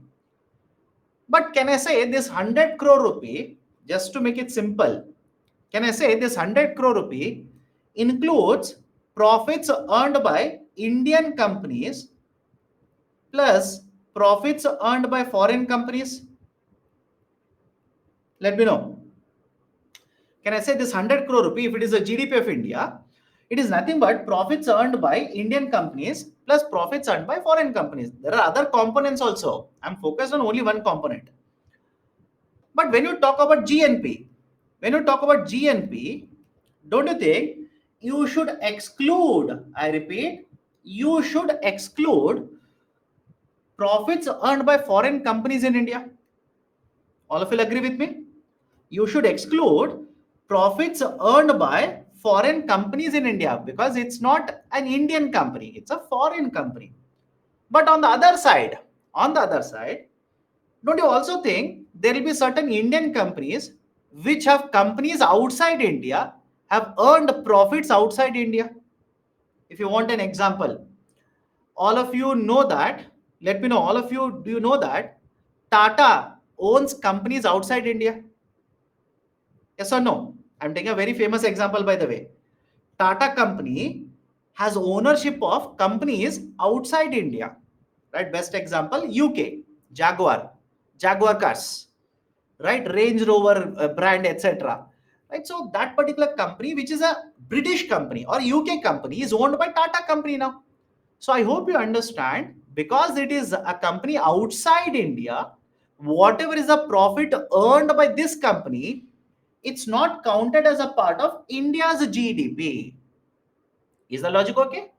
Right? Let's say Tata will earn, let's say, 50 crore rupees by selling Jaguar cars outside India. They will manufacture it, let's say, in Britain. They will sell it in Britain. They have earned a profit of 50 crore. Now, please tell me, should this 50 crore or is this 50 crore counted as a part of GDP? GDP for India, by the way. Is this 50 crore rupee part of GDP of India? No, it is not part of India's GDP because the production has happened outside India. But when you talk about GNP, don't you think this should also be included? Correct? This should also be included. So what I'll do, I will write it like this.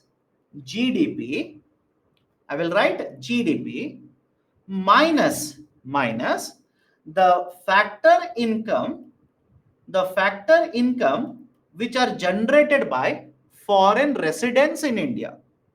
I repeat, minus factor income generated by foreign residents in India plus, once again, foreign residents, foreign residents in India plus factor income generated by Indian residents outside.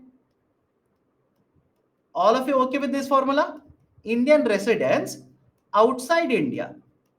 What will this give me? What this formula will give me? This will give me, right, the market price of all the goods and services which are produced by Indian residents. Can I call this as GNP now? Let me know. Can I call this formula as a GNP? And the second and third, that is factor incomes generated by foreign residents in India, and for the factor incomes generated by Indian residents outside India, these two are called as net factor income from abroad. Any problem with this? These two are referred to as net factor incomes from abroad. Why this is called as a net? Certain factor incomes will come into India. Certain factor incomes are excluded from India's GDP. Very simple argument. Certain factor incomes should be included for India. Certain factor incomes should be removed from India's GDP. That's the reason this is called as a net factor income from abroad. Right? This is gross national product. Any difficulty here? Let me know. Any difficulty? Can I go forward now? Can I go forward? Same thing that I've explained is there in a table. Please have a look at it. Right? Please have a look at it. Right? Basically, the same thing that I've discussed is given in the table. Why do we add, my dear, in GNP? Again, I'll repeat it. Gross national product. Tata company, or let's say Infosys company, if they own other companies outside India, whatever profits they have generated, these are not counted as a part of India's GDP. These are not counted as a part of India's GDP. But when you take GDP, factor incomes earned by foreigners in India is counted as a part of it. So I will subtract factor incomes earned by foreign residents in India. I will add factor incomes earned by these which are earning outside India, because these are Indian residents. So I need to add. Okay. That is basically the argument.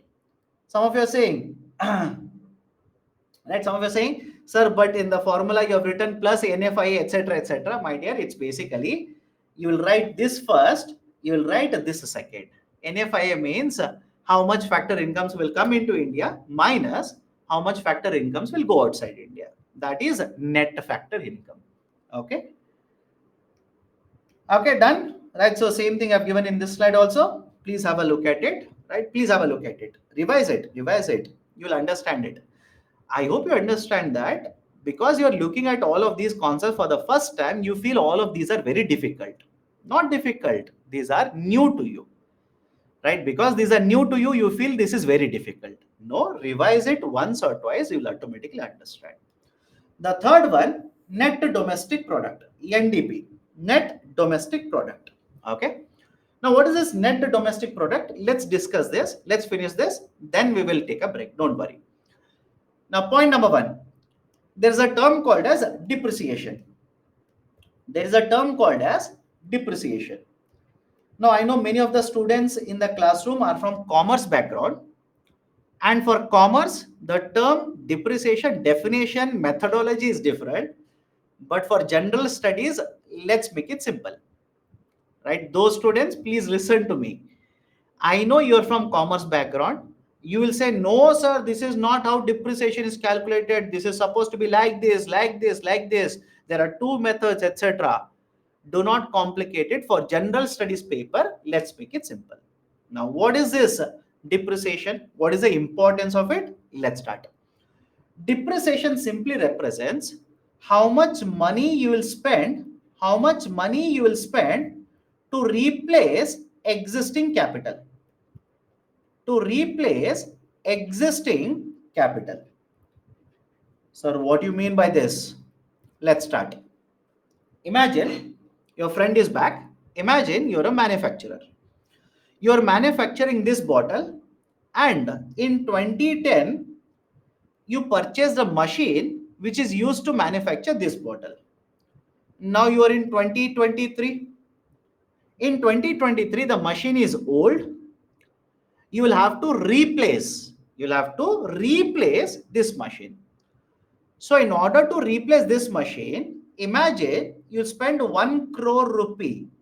All of you following this example? To throw away the old machine and to purchase a new machine, you'll spend 1 crore rupee. This 1 crore rupee is called as depreciation. Any problem here? This 1 crore rupee, I will call this as depreciation. Anybody has a problem? I'll repeat it again. Please listen to me very carefully. In 2010, you will set up a manufacturing facility. You will purchase one machine. Now in 2023, the machine has become old. You will throw it away and you will purchase a new machine, and you will pay 1 crore rupee to purchase the new machine to replace old machine. This 1 crore rupee, I will call this as depreciation. Can I go forward now? Which is nothing but the money that you are spending to replace existing capital. Do you remember the term capital earlier? Right? So the money that you are spending to replace existing capital is called as depreciation. This is point number one. Point number two, let me give you two examples. Look at both of the examples and please let me know. I'll ask you a question. Please give the answer correctly. In example one, you have one machine. You will spend 1 crore rupee and you will purchase one more machine to replace existing machine. To replace the older machine or existing machine. Example 2, you have one machine and this year you'll spend 1 crore rupee to purchase one more machine. You'll spend 1 crore rupees to purchase one more machine, not to replace. Not to replace. Please understand. Example 2, not to replace. I will say this will be addition to existing capital. Addition to existing capital. Existing capital. Now, please tell me, where do you think production in the economy would be higher in example 1 or example 2? Very simple question, by the way, not at all complicated. Where do you think the production would be higher in example 1 or example 2? All of you will agree, example 2. Thanks a lot. Right? Thanks a lot. Right? Most of you have said example 2, thanks a lot, because it's a very common sense question. Here, you will throw away one machine, purchase one more machine. So you will have one machine. But in the second example, you already have one machine. You will purchase one more machine. So you will have totally two machines. Right? So obviously, because there is a more capital, in the second example, you will produce more. Why this is important? Let me come to the third point. Let me come to the third point. Imagine the GDP value. GDP value is 100 crore rupee. I'll take extreme example so that you can understand this quickly. Understand this now. Imagine GDP value is 100 crore and this is basically machine. It's a final good, okay? Machine which has been manufactured, which is sold in the market. That's the only product, final product. Now, have a look at this. Have a look at this very carefully. If this machine is purchased, same in example 1, you will have certain production. Same earlier example 1. And if this machine is purchased under example 2, don't you think the production in the economy would be higher compared to example 1? All of you okay? The production in the second example would be higher compared to the first example. Now, why all of this is important? Let's start. Why all of this is important? Let me explain it now. Whenever you calculate GDP, it is nothing but market price of all the final goods and services which are produced. Correct? Now, don't you think, out of all the final goods and services which are produced in the economy, there will be certain machineries? Correct? I'll repeat it. Don't you think, out of all the final goods and services which are produced in the economy this year, which are counted as GDP, there will be certain machineries?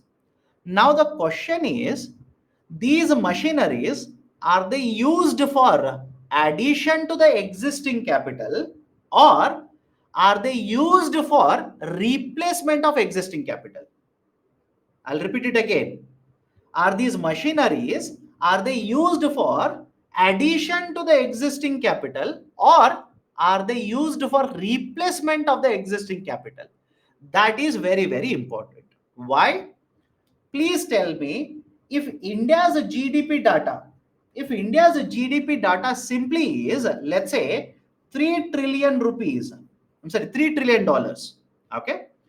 If I say India's GDP value is a $3 trillion, can you tell me how much of these final goods and services, that is nothing but machineries, are used for replacing existing capital?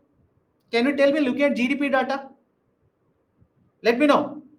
Look at GDP data. Can you tell me how much of these final goods and services are being used for replacement of the capital?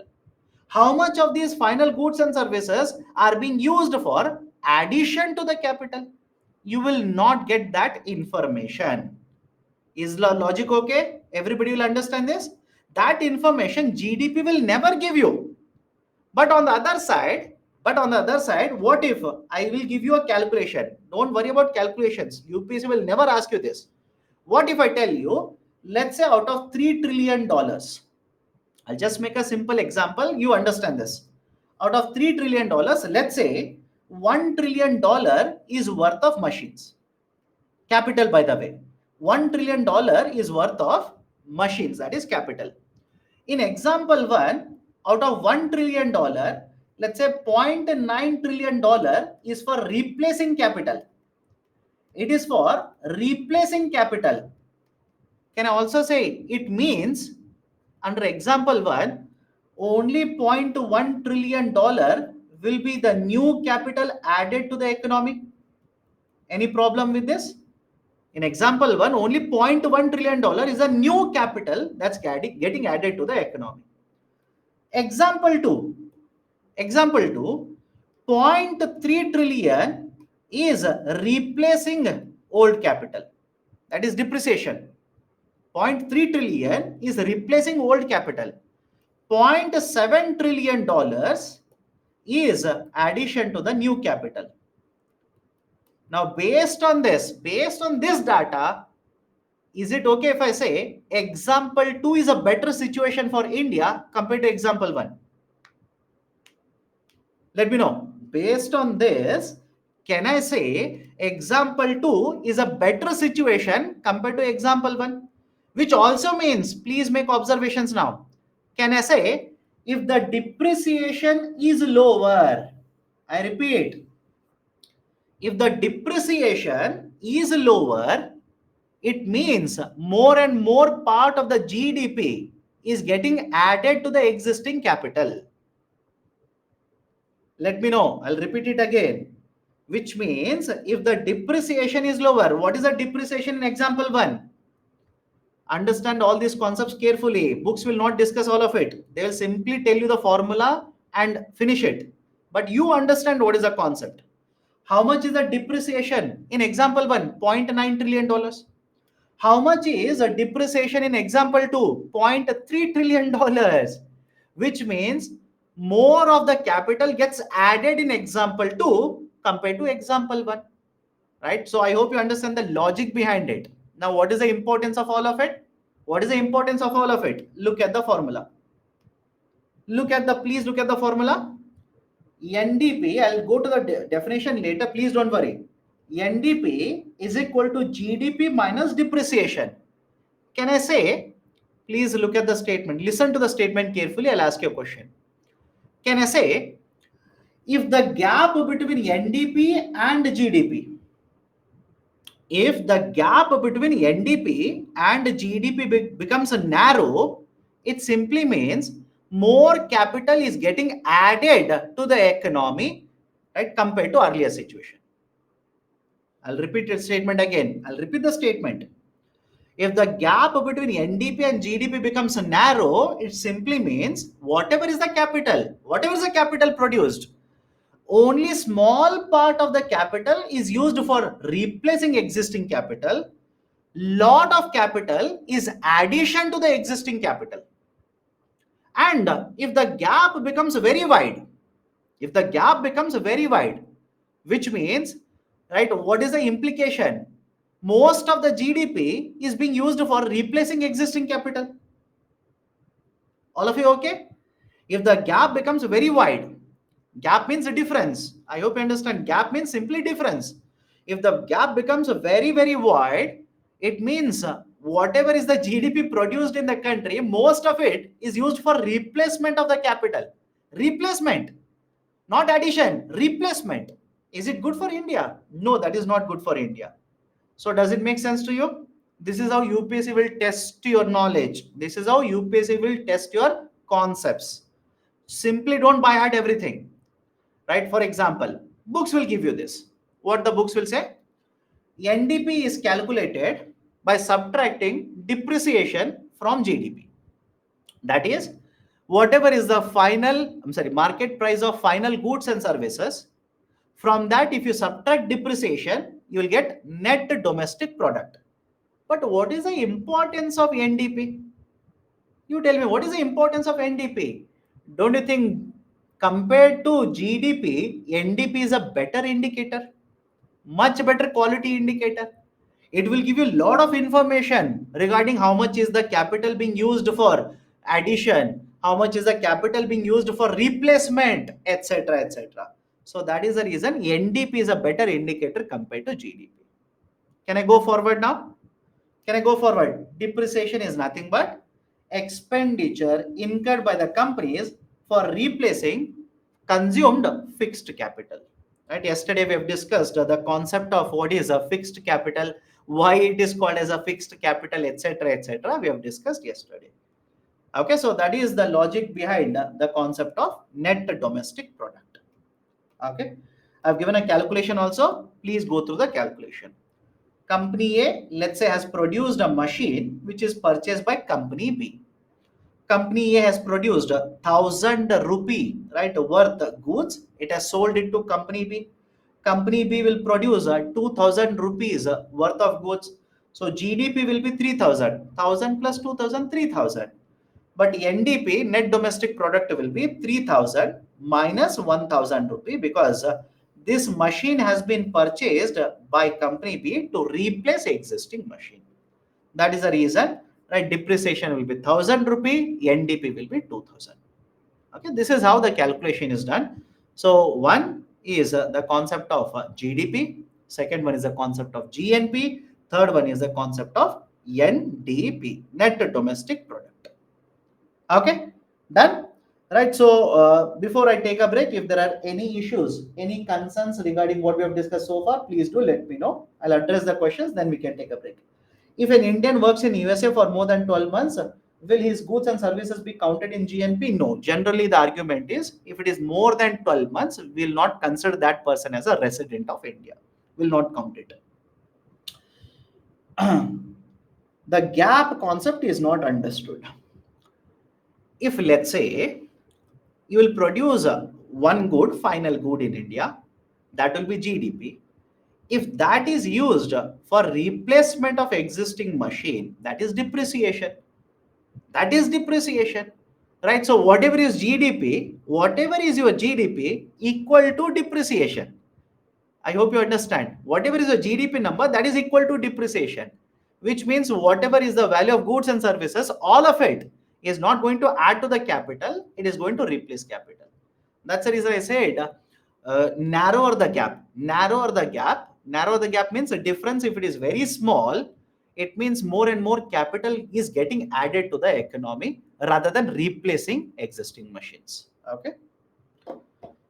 Okay. So how surveys are calculated in GDP? Surveys are conducted. You collect all the data. For example, if I tell you, I'll ask you a very simple question. If I decide the market price of this bottle is 150 rupees, please tell me whatever is the cost of the services, will that be included this in this bottle or not?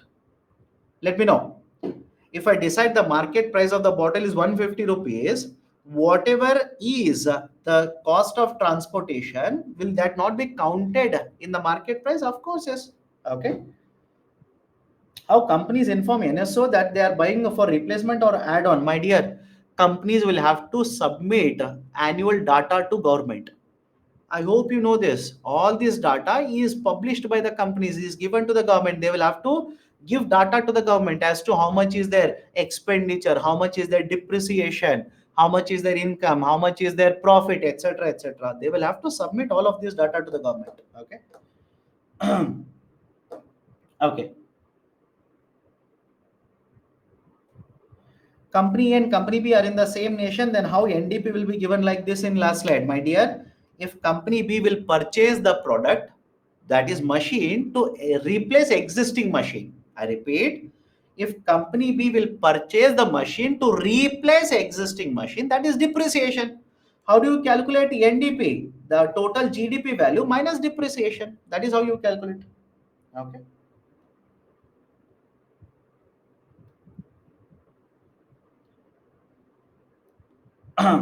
Done.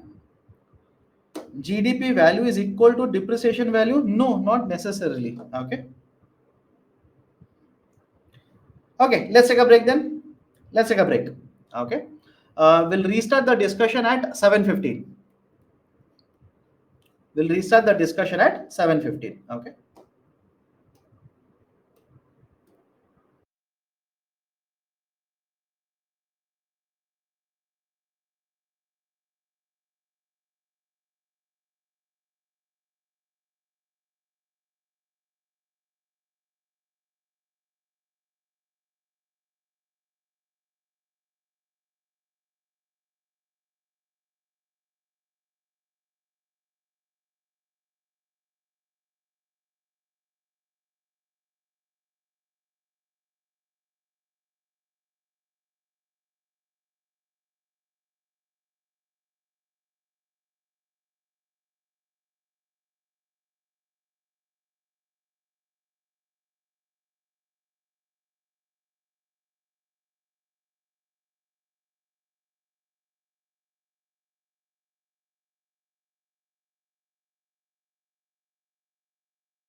Okay.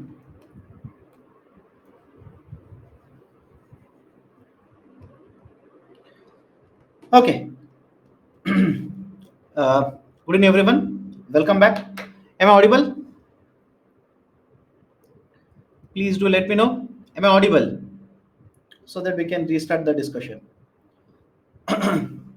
Okay, done. Let's continue. So we have discussed concept of the net domestic product. Now let me go to the concept of net national product. Net national product. What is this net national product? Net national product refers to the market price of all the goods and services which are produced by residents of a country after accounting for depreciation. I'll repeat it again.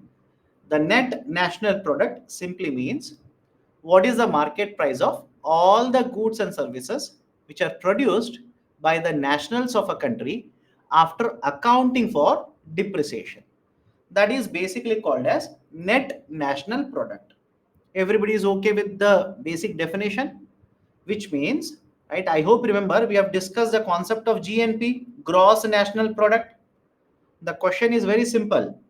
If you look at the gross national product, will it tell you how much of this GNP, how much of this GNP is used for depreciation? Think of it. Just like GDP, I'm talking about GNP now. If the GNP of India is, let's say, $2.8 trillion, can that GNP number tell you how much of that GNP has been used for replacing old capital? You'll not come to know that, you'll never come to know about that particular data if you look at the GNP. But what if I say, out of this GNP value, I will subtract depreciation value? Think of it now. Out of this GNP value, I will subtract a depreciation value. So when you take out the depreciation value out of the GNP value, what you will get is net national product, NNP. There are two ways to write the NNP formula. One way is basically directly like this.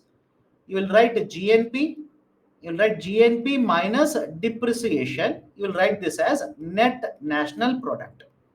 There is one more way to write this formula. That is, you will start from GDP. You will write GDP plus net factor income from abroad. After this, you will write depreciation. Right? You will get ENNP. Anybody has a problem with Formula 1 or Formula 2, please do let me know. Anybody has a difficulty in understanding what is the difference between Formula 1 and Formula 2? Both are one and the same. Both are one and the same. You want to have GNP. How can I derive GNP? Can I start with GDP? Those are asking, no, Formula 2 is different. Please go back to the formula earlier. Please go back to the formula. What is GNP? I'll write it separately here. How can you derive GNP? You please tell me. How can you derive GNP, gross national product? Do you remember the formula? That is GDP plus NFIA.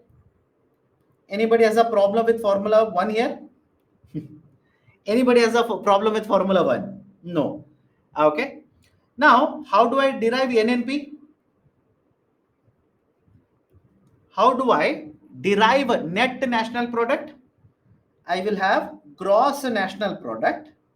That is the market price of all the goods and services produced by the residents of a country. And within this, I will subtract depreciation. I will subtract depreciation. This is formula number 2. Now, please look at Formula 1 and Formula 2. Look at Formula 1 and Formula 2. Can I write NNP like this? This is the third formula. All the three are one and I'm sorry, second and third will be one and the same.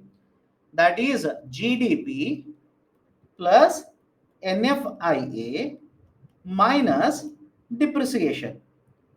Please tell me, is there any difference between formula number 2 and formula 3? There is absolutely no difference. Only thing is that how we are writing is different. There is absolutely no difference. How we are writing is different. Because here I have written directly GNP. And here, instead of GNP, I have written Formula 1. So the same thing.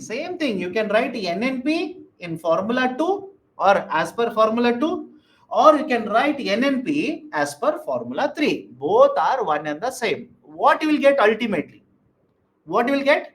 It represents the market price of all the goods, final goods and services which are produced by nationals of a country after accounting for depreciation. Right? That is basically the argument here. Okay. Now tell me, please tell me, GDP, NDP, GNP, and NNP. Which one do you think is the most qualitative indicator? I repeat my statement.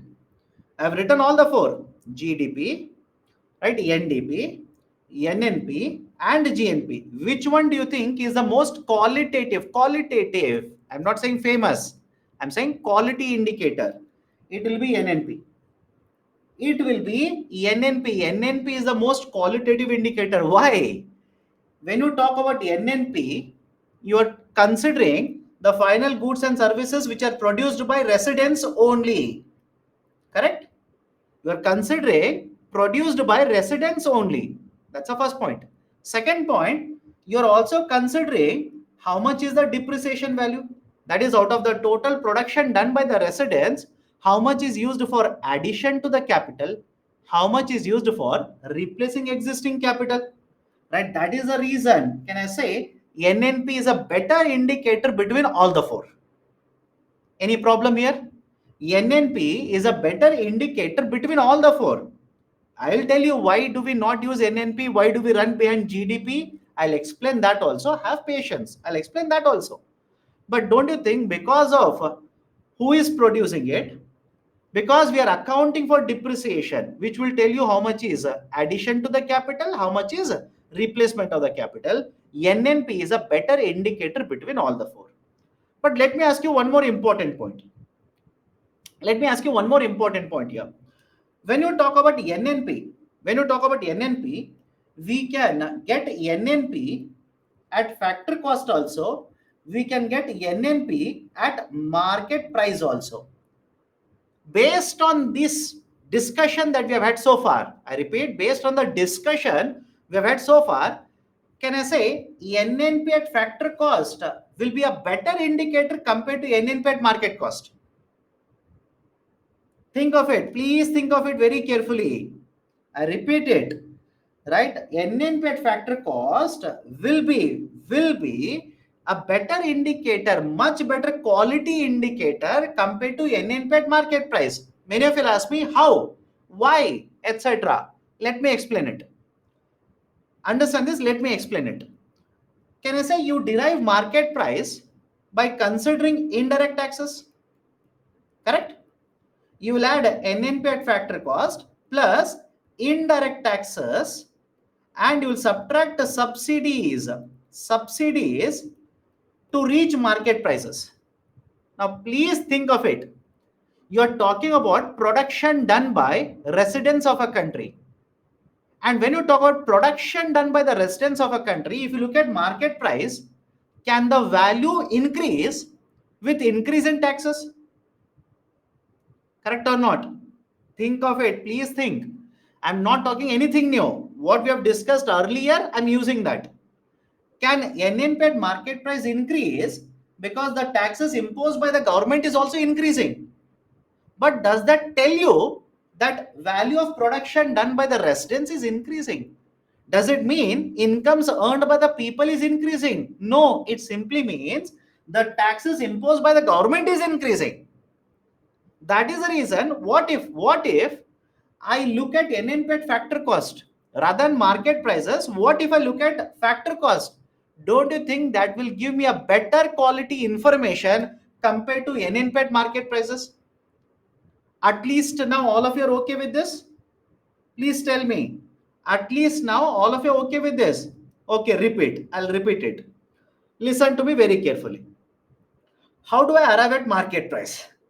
Let me write the formula. How do I arrive at market price? I'll start with factor cost. I will add taxes. I will subtract the subsidies. This is how I will derive market prices. Factor cost means what? Please go back to the first class. Listen carefully. Go back to the first class. Factor cost involves what? how much capital investment has taken place, how much wages have been earned by the people, how much profits have been earned by the companies, etc. That is what is considered in the factor cost. So let's say hypothetically 100 rupees the factor cost, taxes are 10 rupee, subsidies are 2 rupees. This will give you market price of how much? 100, 110 and 108. Now let's say hypothetically the market price will increase to, let's say, 115. So market price will increase to 115. Even then it could be like this: 100 plus 17 minus 2. So please tell me, does the increase in the market price, does it mean companies in India are earning more profit in this example? Think of it. I'll repeat it again. In this example I'm talking about, the market price has increased. Does it mean people are earning more wages? Does it mean companies are earning more profit? No. But on the other side, what if you look at only the factor cost? And if the factor cost increases, does it not mean profits of the companies have increased? Does it not mean wages of the people have increased? Correct or not? So rather than looking at NNP at market price, don't you think NNP at factor cost will give you better quality data? At least now, is the logic okay with all of you? Is it okay? At least now, all of you are okay with the logic behind it. That is the reason, right? Have a look at this last indicator for you, NNP at factor cost. We also calculate NNP at factor cost. And NNP at factor cost is referred to as a purest form of a national income. Purest form. Why this is called as purest form? We will come to know how much is the income earned by, let's say, wage employees. We will come to know how much is the profit earned by the companies, etc., etc. That is what is understood by looking at NNP at factor cost. So what is the formula for NNP at factor cost? You already know this formula. Transfer the subsidies on this side, taxes on this side. NNP factor cost is equal to NNP market prices minus indirect taxes plus subsidies. Again, those will ask me, sir, how did you derive this formula? My dear, I'm using the same formula. I'm using same formula. I'm not changing anything. I'm only doing this for NNP, that is residents of India. So I will write it as NNP at factor cost is equal to NNP at market prices. You transfer this to this side minus indirect taxes. Again, minus subsidies transferred on the other side will become plus subsidies. Is NNP at factor cost concept okay with all of you? Please do let me know. Is right, the concept of NNP at factor cost, why it is important, right? How it is calculated, right? Why this is a purest form? All of you okay with this? Okay. Now these are the indicators. These are the different indicators. By now it should be very clear to you. NNP factor cost is a much better quality indicator. Now coming to your question, many of you will ask me, in that case, why do we calculate GDP? Why do we calculate GNP? Why do we calculate NDP? If NNP at factor cost is the most qualitative indicator, why always we run behind GDP? Reason is very simple. I'll keep on asking you question, answer to me. Do you think indirect taxes across all the countries are one and the same? Tell me now. Do you think indirect taxes imposed in all the countries, across all the countries in the world, are one and the same? No. What about subsidies provided? Do you think subsidies provided are one and the same? Answer is again no. Do you think net factor income from abroad will be the same for all the countries? No. Why I'm asking all of this? If you look at GDP, you are not adjusting for taxes, you're not adjusting for NFIA, you're not adjusting for production done by whom, etc. It's basically how much you have produced. Basically says what is the market price of all the goods and services you have produced. But if you start moving from GDP to NDP, GDP to GNP, GDP to NNP, don't you think all these adjustments will keep on coming? And these adjustments, that is depreciation, taxes, subsidies, NFIA, will differ from one country to another country. In that case, Some countries will simply say, we will take GNP as an indicator, we will always calculate GNP. Some other countries will simply say, we will only calculate NNP because that will favor them.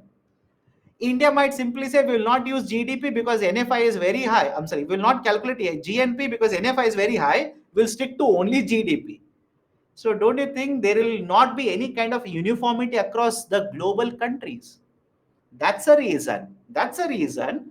Across the globe, we have understood that okay, numbers will vary from one country to another country. So what we will do, we'll simply stick with GDP. Is the logic okay with all of you? Right? That's the reason India talks about GDP, China talks about GDP, USA talks about GDP, everybody talks about GDP numbers. Okay, so this is basically the logical argument behind all these indicators. But having said so, is this indicator the best indicator? Is it always good to talk about only GDP? Absolutely no. Why? There are certain concerns. There are certain problems with GDP. For example, please tell me whether you talk about GDP, NDP, NNP, etc. Will that tell you how many people are poor in India? Let me know. When you talk about all of this, either you talk about GDP, NDP, doesn't matter. You simply tell me, will that number tell you how many people are poor in India? No. Will that number tell you how many people are unemployed in India? That also you will not come to know. Will that number tell you how much pollution India is causing? How much deforestation India is doing? And that number, please tell me, will that tell you how much wealth inequality is existing in India? How much income inequality is existing in India? Absolutely no. So I hope you understand. I hope you understand the criticism. The criticism is that in terms of employment generation, GDP, NDP, NNP, none of them will tell you what is the result of this in terms of employment. Is it okay? Is the logic okay? Right? It will not talk about poverty. It will not talk about wealth inequality. It will not talk about income inequality. It doesn't talk about the, let's say, the pollution that is caused by the countries, etc. All these are criticisms. Having said so, in case of India, there are certain limitations also. What are the limitations? First one, collection of data is very difficult in India. I hope you understand. Collection of data is very difficult. Why?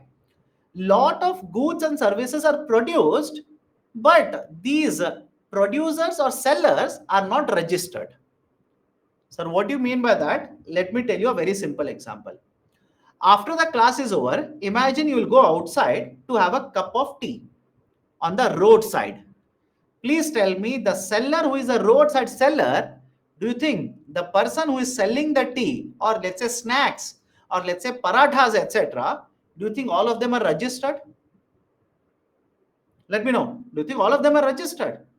But you are getting services, you are getting goods. Should it not be counted in the calculation of GDP? So I hope you understand. Collection of data is very difficult in India. Very, very difficult. It's not easy, it's very difficult. Second one, you can collect the data, but it will take a very long time period for you to publish the data. I hope you understand this. You will collect the data, but it will take 1 month, 2 months, 3 months for you to actually publish the data. That is called as a time lag. Time is taken to collect as well as publish data. Some of you will ask me, what is the problem? Let them publish after 2 months. What is the problem? Let me ask you a very simple question. Imagine you go to a hospital, right? There is an X-ray done to you. Would you want the X-ray report to be given immediately or after 15 days? Let me know. Right? I'll connect it to Indian economy, by the way. I'll connect it to Indian economy. Don't worry. Right? All of you should say, sir, I should get the result immediately. Why? So that I understand what is the problem and I get the treatment as soon as possible. Now apply the same logic to Indian economy. The first quarter is over, right? That is April, May, June. The first quarter is over. What was the GDP value for the first quarter is published after 2 months. Now tell me, right? Don't you think what was the problem in the first quarter? You will come to know after 2 months of end of the first quarter. Is the logic okay? Right? I hope you understand the point here. What was the problem in the first quarter? You will come to know after 2 months of end of the first quarter, which means already the time period, right? The time has already passed. You are already late to implement many of these measures or reforms. And that is one more concern. Third one is existence of non-monetized consumption. For example, barter system. Right? What do you mean by non-monetized consumption? Barter. In many of these villages, again, this is flagged by ministry only. I'm not making this up. Ministry only says that is in villages, certain services are provided, and in return, wheat is given, right? Certain vegetables are given, which means the services are not given money. There is no monetization. Monetary value is not given. So you cannot count all of these transactions as a part of GDP. Non-monetized consumption, non-monetization also is a part of the issue here. Parallel economy. Parallel economy is basically black money. Parallel economy is nothing but black money. Why black money accounting is very difficult? Let me know.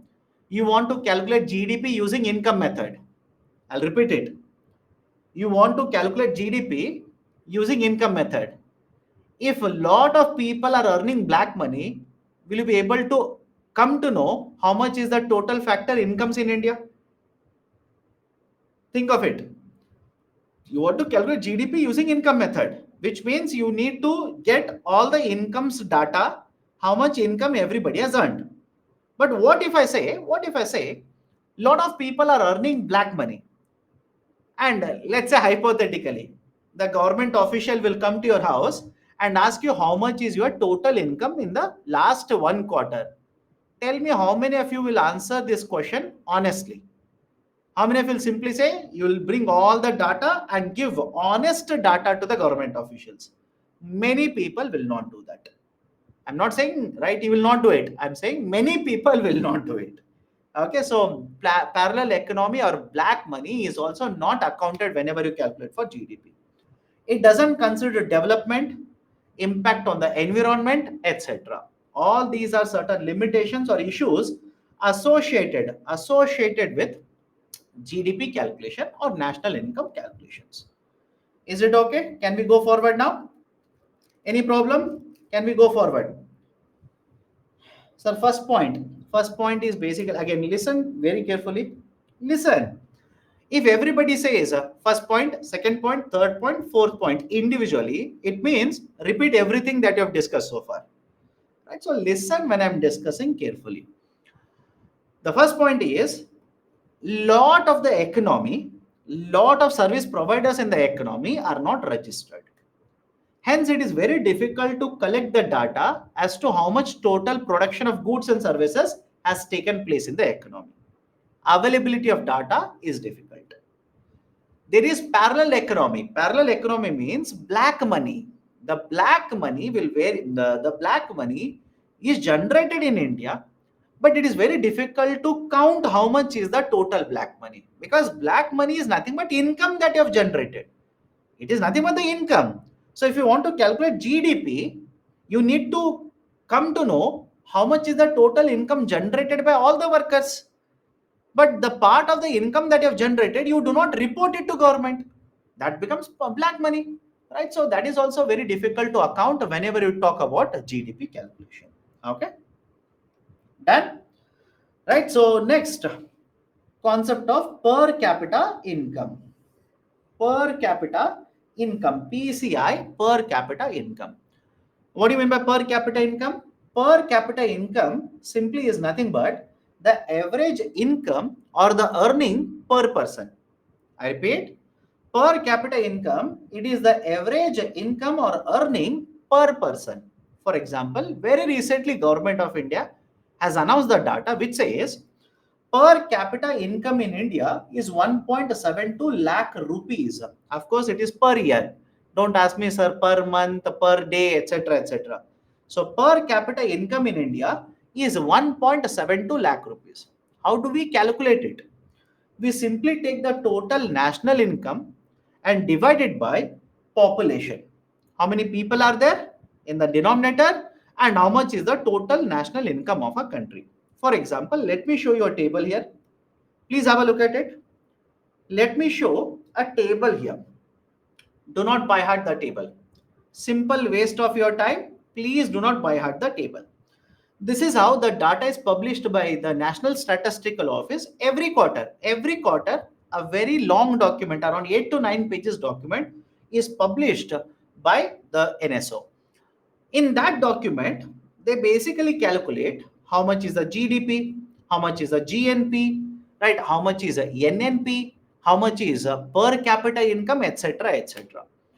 Now, this is how the data is published. How do you make observations? What are the important points? Point number one, please look at the table. Can I say, right, understand this carefully. Can I say per capita can be calculated for different indicators here?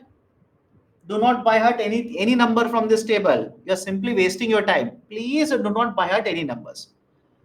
Can I say, please observe the table? Can I say, per capita can be calculated for different indicators. For GDP, you can calculate per capita.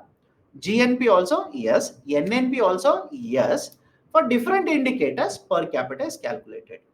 But whenever they talk about generally the per capita of Indians, I repeat, Indians, nationals, you generally talk about the the domestic income, that is basically, sorry, uh, you just a second, you generally talk about national income, that is net national income, in simple terms GNP. Arre, in simple terms, GNP. Please make an observation here. The latest data says 1.72 lakh rupees. That is net national income, which is nothing but the similar or the same concept as net national product, NNP. So the latest data as per Government of India, they say the per capita income of Indians or Indian residents is 1.72 lakh rupees, which is nothing but the concept of NNP itself, per capita NNP. Okay. Now this is published. This is published by the national authority, that is NSO, every quarter. Do you need to remember the data? Absolutely no. Please do not waste your time. Do not by heart the data. UPC is not going to ask you all of it. But you should understand certain important concepts here. What is the idea here? Per capita income, right, as per government data now is 1.72 lakh rupees. Does it mean that every resident in India, everybody in India is earning 1.72 lakh rupees? Let me know. Does it mean everybody in India is earning 1.72 lakh rupees? Absolutely no. Don't you think even with per capita income, I repeat, even with per capita income, it doesn't provide you information regarding how much is income inequality? I'll repeat the statement. Even with per capita income, government says 1.72 lakh rupees. Even with that, can I say it doesn't provide you information regarding how much is right, basically the income inequality. But I will say this. I will say this. The GDP per capita, I repeat, GDP per capita, or let's say NNP, national income per capita, is a better indicator than simply looking at GDP numbers. It is a better indicator than simply looking at GDP data. Why? GDP will simply give you the market price of all the goods and services produced in India. But don't you think the per capita data will tell you how much is on an average the earnings done by Indians? And if you understand this, if the per capita income of Indians keeps on increasing, which has happened, I repeat, if the per capita incomes of Indians keeps on increasing, which has actually happened, does it not mean the status or the standard of living in India or standard of living for Indians has improved over a period of time? I'll repeat the process here again. Very lengthy statement. I'll repeat it again. Listen to me very carefully. Rather than looking at only the GDP data or even for that matter NDP data, GNP data, NNP data like this, what if I say per capita income of Indians in the last 10 years has increased by, let's say, 40%. Does it not indicate that over a period of time, the standard of living in India has improved? But will that information be given by looking at GDP number? I hope you understand. Will that give you what is the standard of living? Does the GDP number tell you what is the standard of living? No. Does the NDP tell you what is the standard of living? No. Of course, please understand. I'm not saying per capita income doesn't have any flaw. I'm not saying that. Per capita income also has a flaw. What is a flaw? What is the income inequality? You will never come to know. But that is also applicable for GDP. Is the logic okay? Let me know if there is any doubt regarding this. Whether you talk about per capita income or GDP, what is the income inequality? You will not come to know. What is the wealth inequality? You will never come to know. But what I am telling you is, if you look at GDP, has the standard of living of Indians increased? You will not come to know. But if you look at the per capita income, definitely yes, it is used as an indicator to say that standard of living of Indians has improved over a period of time. That is the point I'm trying to make here. All of you are okay? All of you okay with this? I'm talking about NNP per capita income. I'm not talking about GDP per capita income. I'm talking about NNP per capita income. Right? That is national income taken divided by the population. That is Indian residents. If it is 1.72, and let's say in the last, right? Let's say I'll give you a number like this. Have a look at this. In 2014, let's say it was 86,000 rupees. Okay, and by 2023 it becomes, let's say, 1.72 lakh rupees. Does it not mean that on an average, again, I know, don't tell me that it doesn't tell you about income inequality, I know that, but if the per capita income increases, does it not mean overall standard of living of Indians has improved over a period of time? That will not be even indicated if you look at GDP number. That is the point I'm trying to make here. Right? So if you have been reading the newspapers, this is one point which current government actually highlights. If you don't trust me, check it in Google. This is one of the points which the current government actually is highlighting. It says in the last 8 years like this, the per capita income has actually increased during our government. It has actually doubled during our government, etc., like this. Okay. But having said so, what are the issues? What are the concerns regarding per capita income? It is simply an average. It is just an average. Nothing else. It is simply an average. Second, it doesn't provide information about what is the contribution from various sectors in India. How much is the contribution from agriculture? How much is the contribution from, let's say, the steel industry? How much is the contribution from jewelry and gems? How much is the contribution from shipbuilding? How much is the contribution from the mobile manufacturing? That data will not be given in the per capita income. Third, standard of living. I said per capita income generally is used to represent a standard of living. But counter argument to that is standard of living is affected by other factors such as government expenditure also. I'll repeat it, I'll explain it, don't worry. Generally, the point in favor of per capita income is that if the PCI keeps on increasing, it means the standard of living of Indians is improving. But the counter argument to that is the standard of living is affected by government expenditure also, which is not counted as a part of per capita income. How, sir? Let me explain. Let me explain. Imagine there is one house. In this house, there are 5 people, and the total income earned by all the 5 people is, let's say, 500 rupees. Now, please tell me, will this 500 rupees represent what is the standard of living of this household? Think carefully. Do you think only this 500 will tell you what is the standard of living of people in this household? No. Why? What about government subsidy? Tell me. What if government will provide 5 kgs of food grains to this household? Does it not influence the standard of living? What if government will provide free education? Free education to the children in this household? What if the government will provide free health care for the people in this household? What if government will provide pension for the elderly couple in this household? So I hope you understand the logic here. I hope you understand the logic behind it. We say per capita income represents what is the standard of living. But the counter argument is no, that is not just the only indicator. The government expenditure is also influencing what is the standard of living. Right? That is one more counter argument. It does not provide picture about purchasing power of individuals in different countries.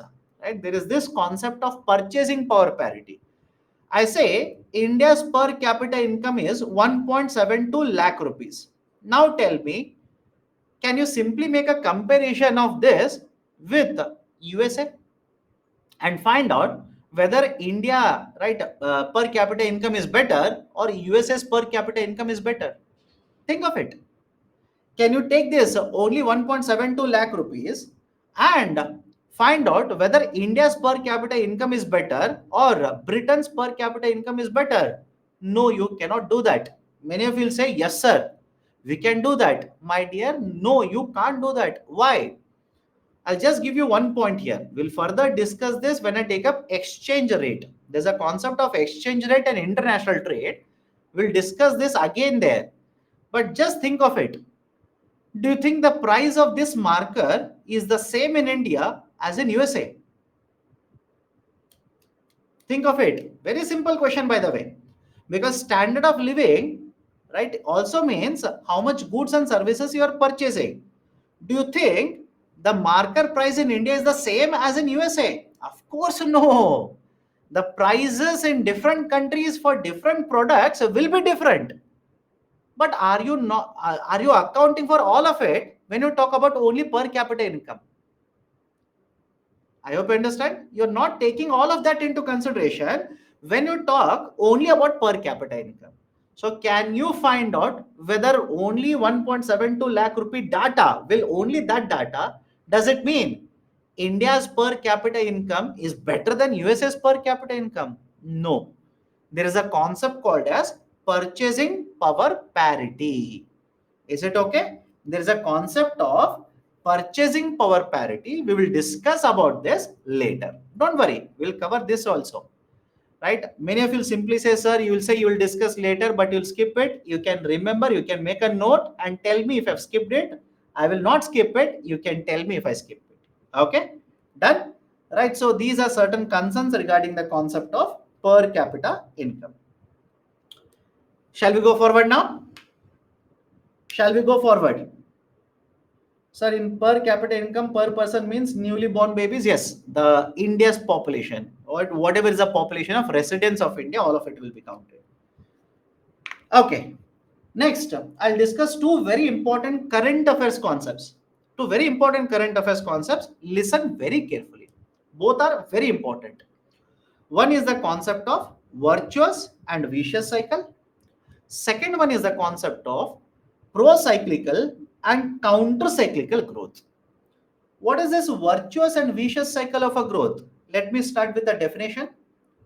Virtuous means various factors that will keep on reinforcing themselves to lead to a positive outcome. I'll give you example, have patience. What do you mean by virtuous cycle? Various factors which will keep on affecting each other. Reinforcing means affecting each other, which will lead to a positive outcome, such as higher employment rate, increased production in the economy, higher growth rate in the economy, etc. On the other side, vicious cycle. What do you mean by vicious cycle? It refers to various factors which will reinforce each other, as a result of which there will be negative outcomes in the economy, such as higher unemployment rate, lower production, lower growth, etc. Let me explain. Let me take one example Let me explain. All of you remember pandemic? Anybody in the classroom who will ask me, sir, what is this pandemic? I have never heard of the term pandemic. I have never heard of the term COVID. So during pandemic, I'm taking current affairs so that you understand it quickly. During pandemic, government of India imposed a lockdown. Correct? For months together, government imposed a lockdown, which means only in certain circumstances you are allowed to go outside your home. Otherwise, you are not allowed to go outside your home. Now, please think of it and tell me, if you are not allowed to go outside the home, what do you think will happen to demand for goods and services? Let me know. What do you think will happen to demand for goods and services? Right? Very interesting answers. Right? One person says increases. My dear, demand for goods and services will decrease. If you're not allowed to go outside, car showroom is not working, theaters are not open, you're not allowed to go to KFC, McDonald's, restaurant, etc. You're not allowed to go outside. Only for purchasing, only for hospital, etc., etc., you're allowed to go outside, which means demand for goods and services will come down. When the demand for goods and services will go down, what will happen to production of goods and services? Production will also go down. With lower production, the companies will start removing employees. All of you okay with this? With production coming down, companies will not require 100 people. Companies will not require 200 people. They will start removing employees. So unemployment will start increasing. People will lose jobs. Now, when people will lose jobs, can I say earnings done by the houses, incomes done by the houses will also go down. When earnings will go down, incomes will go down, demand will go down, again the production will go down, earning will go down. Can you see a cycle here? Anybody is finding this difficult to understand? Very simple cycle. Can you see a cycle here? And right, don't you think this cycle will continue to go, right? Keep on going from one stage to the next stage. Demand will go down, production will go down, lower production, high unemployment, lower demand, again lower production, right? Are you not seeing factors reinforcing each other, factors affecting each other? As a result of all of this, what will happen? Can I say because of such a cycle, unemployment rate will increase? Correct? Unemployment rate will increase, right? The household incomes will fall down, lower demand, lower production. What do you think will happen to GDP?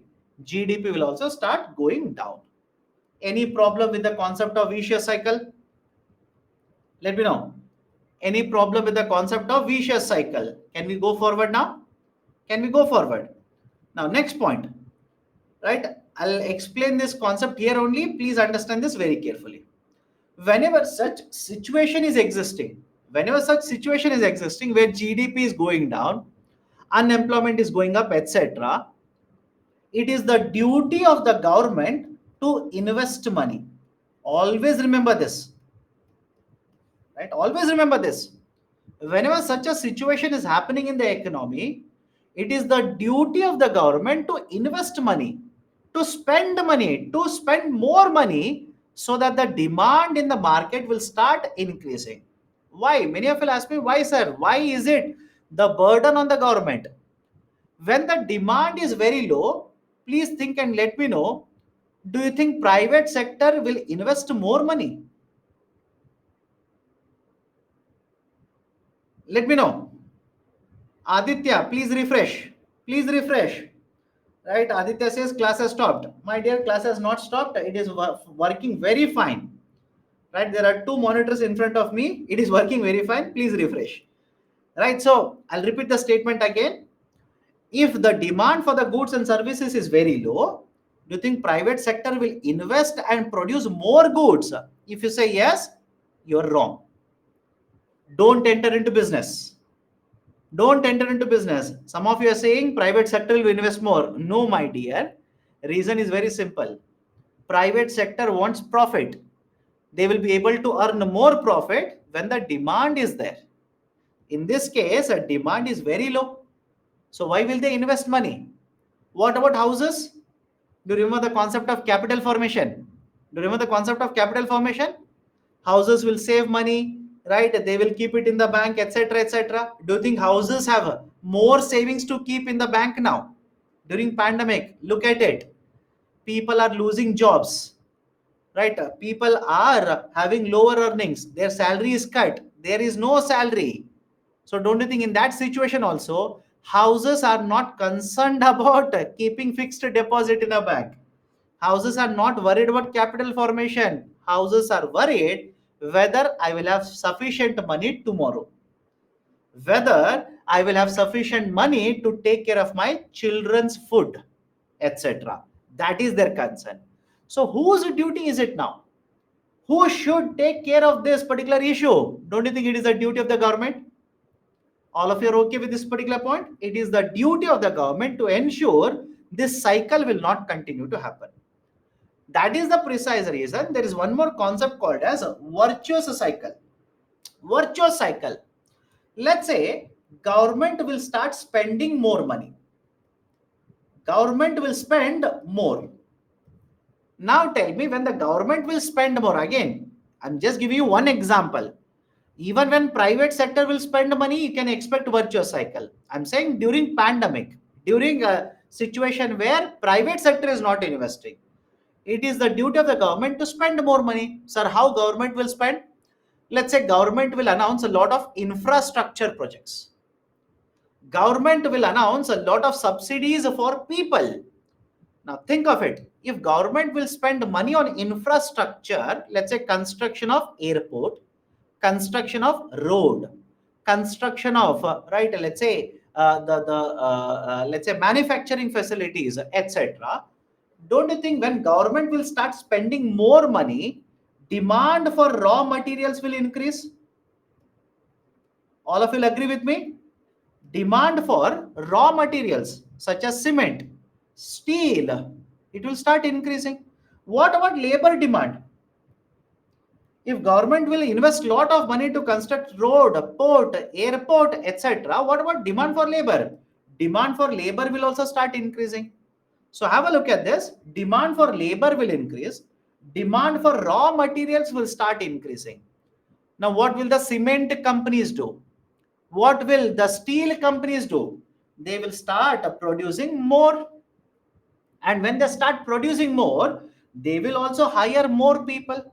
Unemployment will start reducing, right? So as a result of this, more people are getting jobs in the economy. When they get jobs, don't you think they will earn more salaries? They will earn more wages, as a result of which, again, the demand will also start increasing. Is the logic okay with this? If the demand starts increasing, again the production will increase, unemployment will go down, employment will increase, again they will earn more money, they will spend more money, demand will increase. So again, can you see this is a cycle?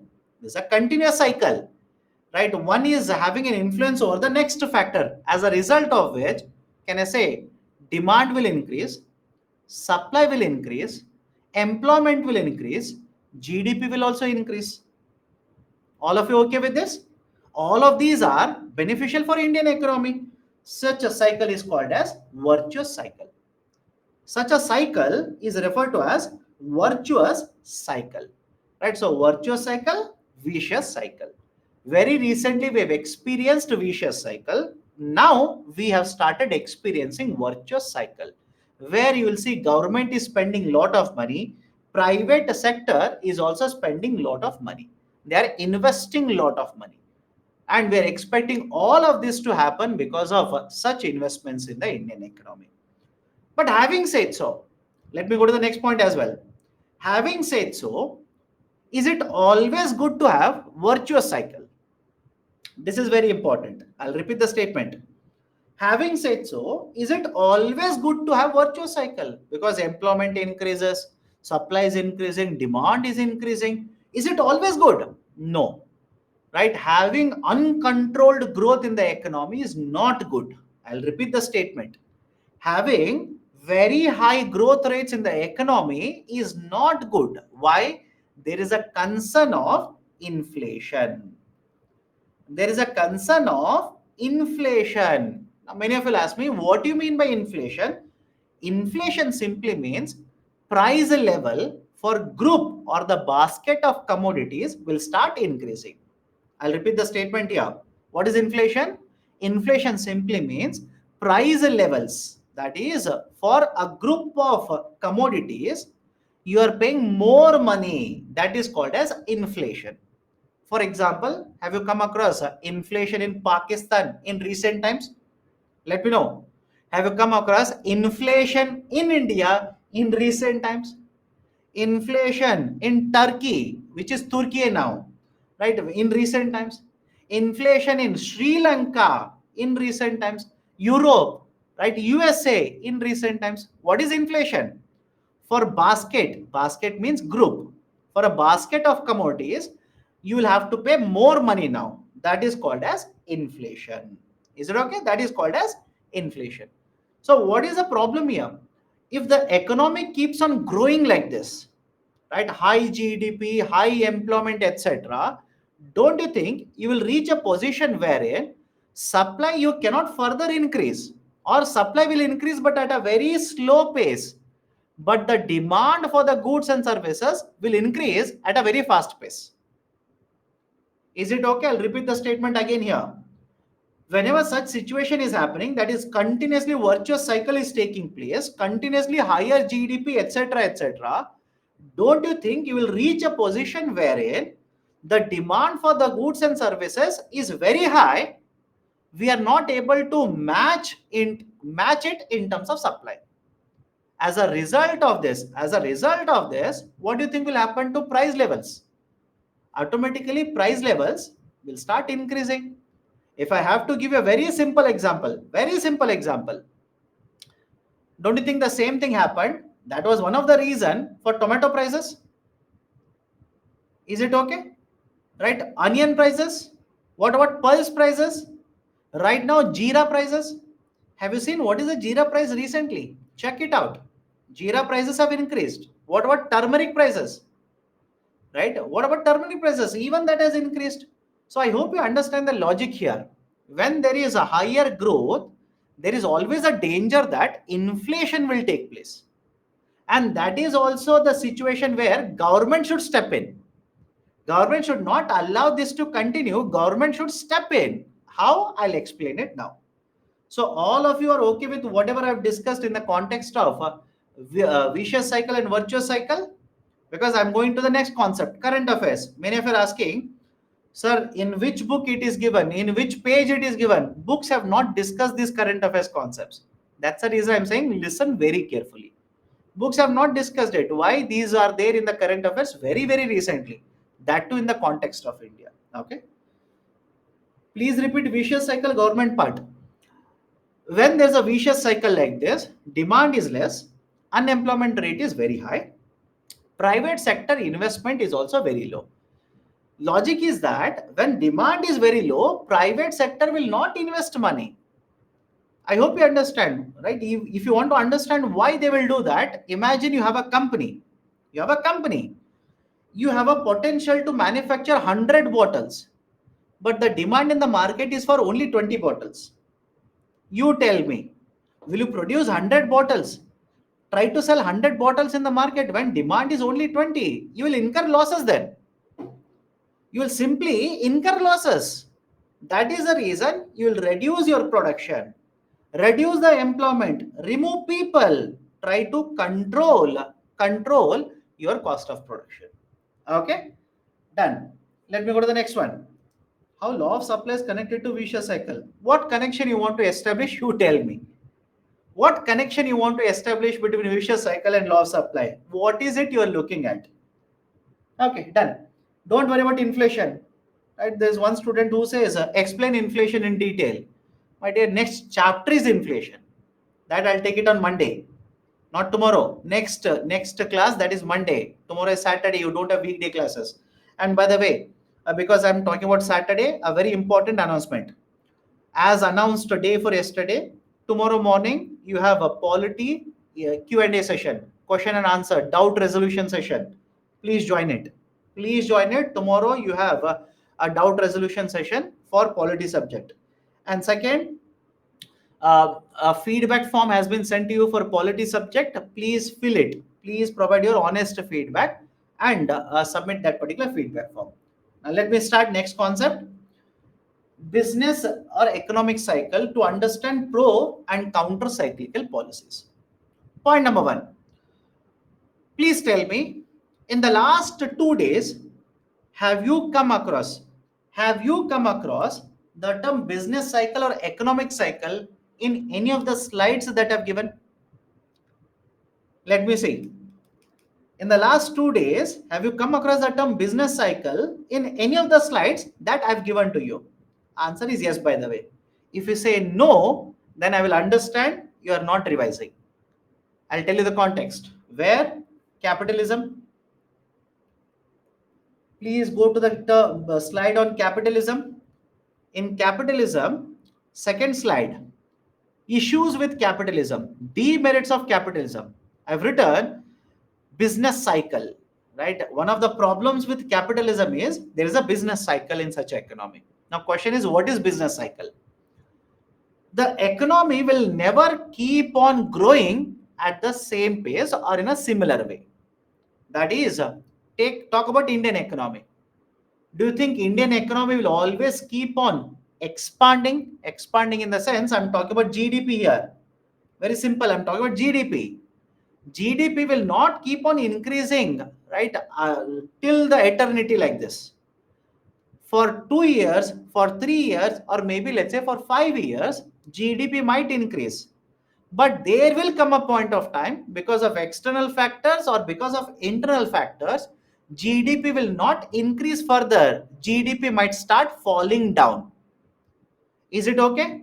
GDP will always not keep on increasing. That doesn't happen. Can I prove it?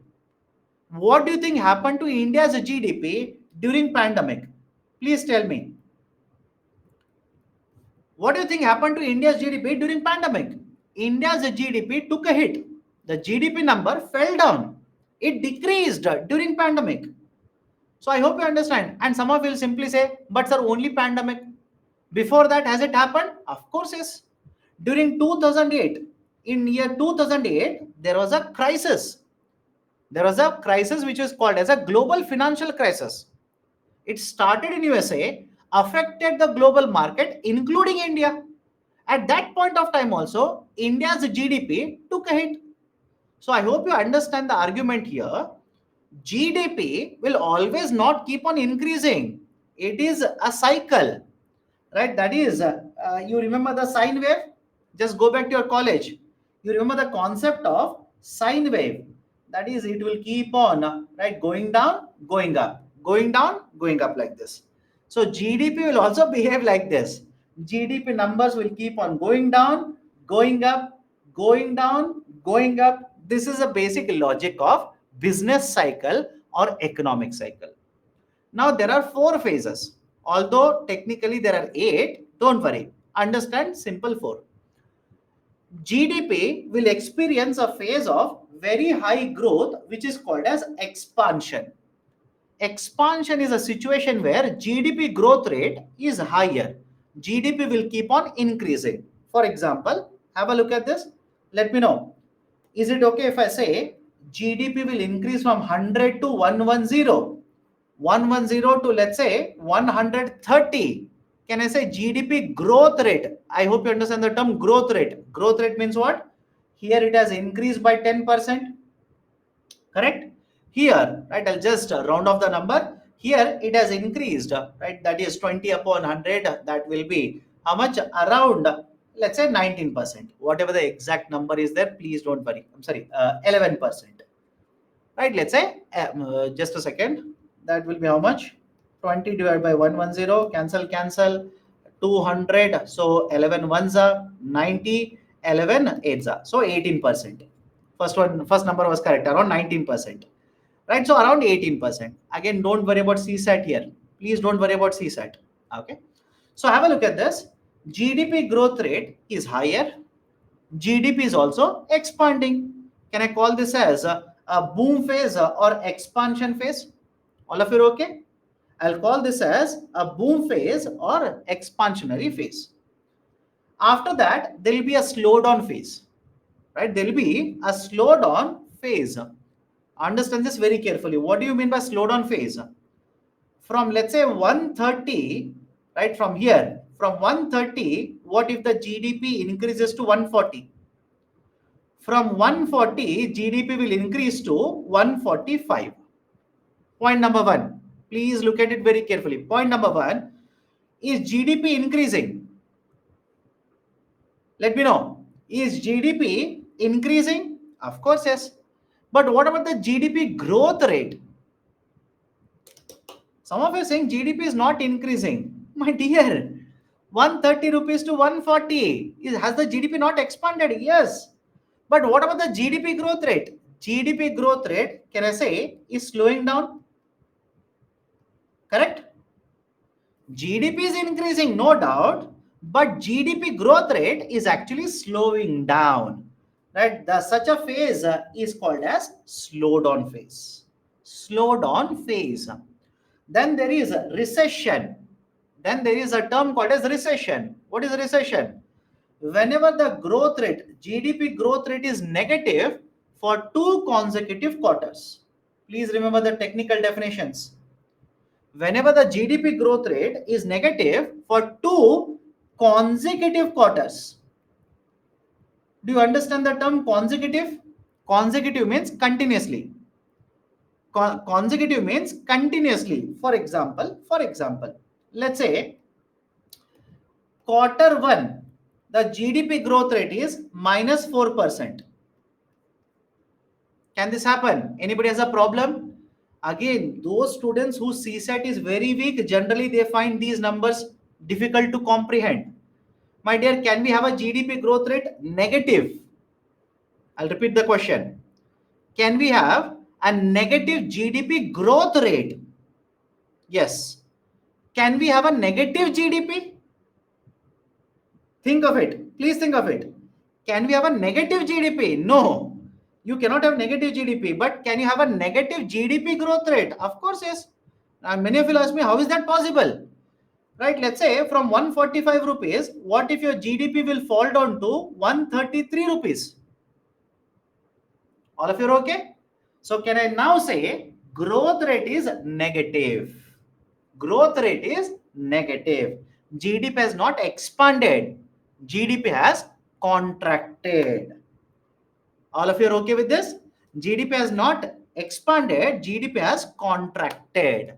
So let's say in quarter 1, GDP has contracted by 4%. Let's say in quarter 2, GDP has contracted by, let's say, 4.4%. Now, can I simply say in 2 consecutive quarters, there is a negative GDP growth rate? Such a situation is called as recession. Any difficulty here? But again, please understand, because I've written Q1 and Q2, do not assume it is always Q1 and Q2.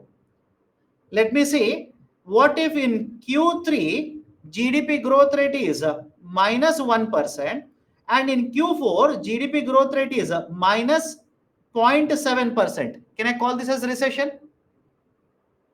Let me know. In Q3 it is -1% and Q4 -0.7%. Can I call this as recession? Of course, yes, you can call this as recession. Some of you are saying no. Why? Why are you people saying no? Some of you, not all of you. What is the problem? Q3 and Q4, these are 2 consecutive quarters. Let me know. Q3 and Q4, these are 2 consecutive quarters. And in 2 consecutive quarters, is the negative GDP growth rate? Yes. Right, so that is a basic idea. In 2 consecutive quarters, if there is a negative GDP growth rate, we'll call it as basically a recession. And please understand, next stage is recovery. Recovery means, have a look at this. From 133, I repeat, from 133, What if GDP increases to 135? Let me know. From 133, what if GDP increases to 135? Can I call this as recovery? Correct? From 135, what if it becomes 138? Can I call this as recovery? So I hope you understand the logic behind it. Generally, the argument is if in two consecutive, that's very important. Some of you are asking, sir, what if there is a negative growth rate in first quarter and third quarter? Right? There is one student who says, what if in first quarter there is negative growth rate, in the third quarter there is a negative growth rate? My dear, you tell me, quarter 1, quarter 3, are these consecutive quarters? Think. Quarter 1 and quarter 3, are these consecutive quarters? And again, student says yes. My dear, consecutive means continuous. Right? Continuous. Quarter 1 and quarter 3 are continuous. How? Where is quarter 2? Why are you missing second quarter then? Right? Arey Baba, right? Now I have to teach numbers. After 1, 2 will come. After 2, 3 will come. After 3, 4 will come. Right? 1 and 2 are called as consecutive. 2 and 3 are called as consecutive. Come on now. Okay. Right. So quarter 2, because quarter 2 is missing, let's say in quarter 2 there is a positive growth rate. Though you might have negative in first and third quarter, this cannot be called as a recession, right? Because consecutive is important. Consecutive is important. Okay. Done. So this is basically the idea of a recession. And finally, recovery. Now we'll come across one more term, depression. What is this depression? Depression simply means whenever there is a recession for a longer period of time. I'll repeat the statement. Right? Whenever there is a recession for a longer period of time, longer means right more than 3 years. If the recession continues to happen for more than 3 years, we'll call this as a depression. We have recently experienced a recession. The last time depression was experienced was back in 1929 and 30. After that, there has not been depression. There have been multiple recessions. Okay. Sir, what happened during COVID-19? During COVID-19, India, along with many countries, experienced a recession, not depression, a recession. Okay. Now, come to the point here. Come to the point. There are two terms here. One is called as a pro-cyclical policy. Second one is called as a counter-cyclical policy. Now, let's start. Let's start. Please understand, this is the last concept for the day. After this, we'll stop. Now, let's say there is a growth phase. There is a expansion phase. Okay, there is a expansion phase, which means all of you will agree, when the growth is happening, private sector investment is already high. Any problem? When the growth is happening, private sector investment is there because the demand is there. Now, when the demand is already high, private sector investment is also high. What if government will increase its expenditure? What if government will also start spending more money? Can it cause inflation? Think of it. Right? Don't you think government will also start spending more money means it will cause inflation? Already there is a danger of inflation, because when there is a growth or expansion, already there is a danger of inflation. And in that particular situation, if government will start spending more money, don't you think inflation rate will start increasing at a very faster pace? Inflation can become 9%. Inflation can become 10%. So such a policy, is it okay if I say, will make situation much worse?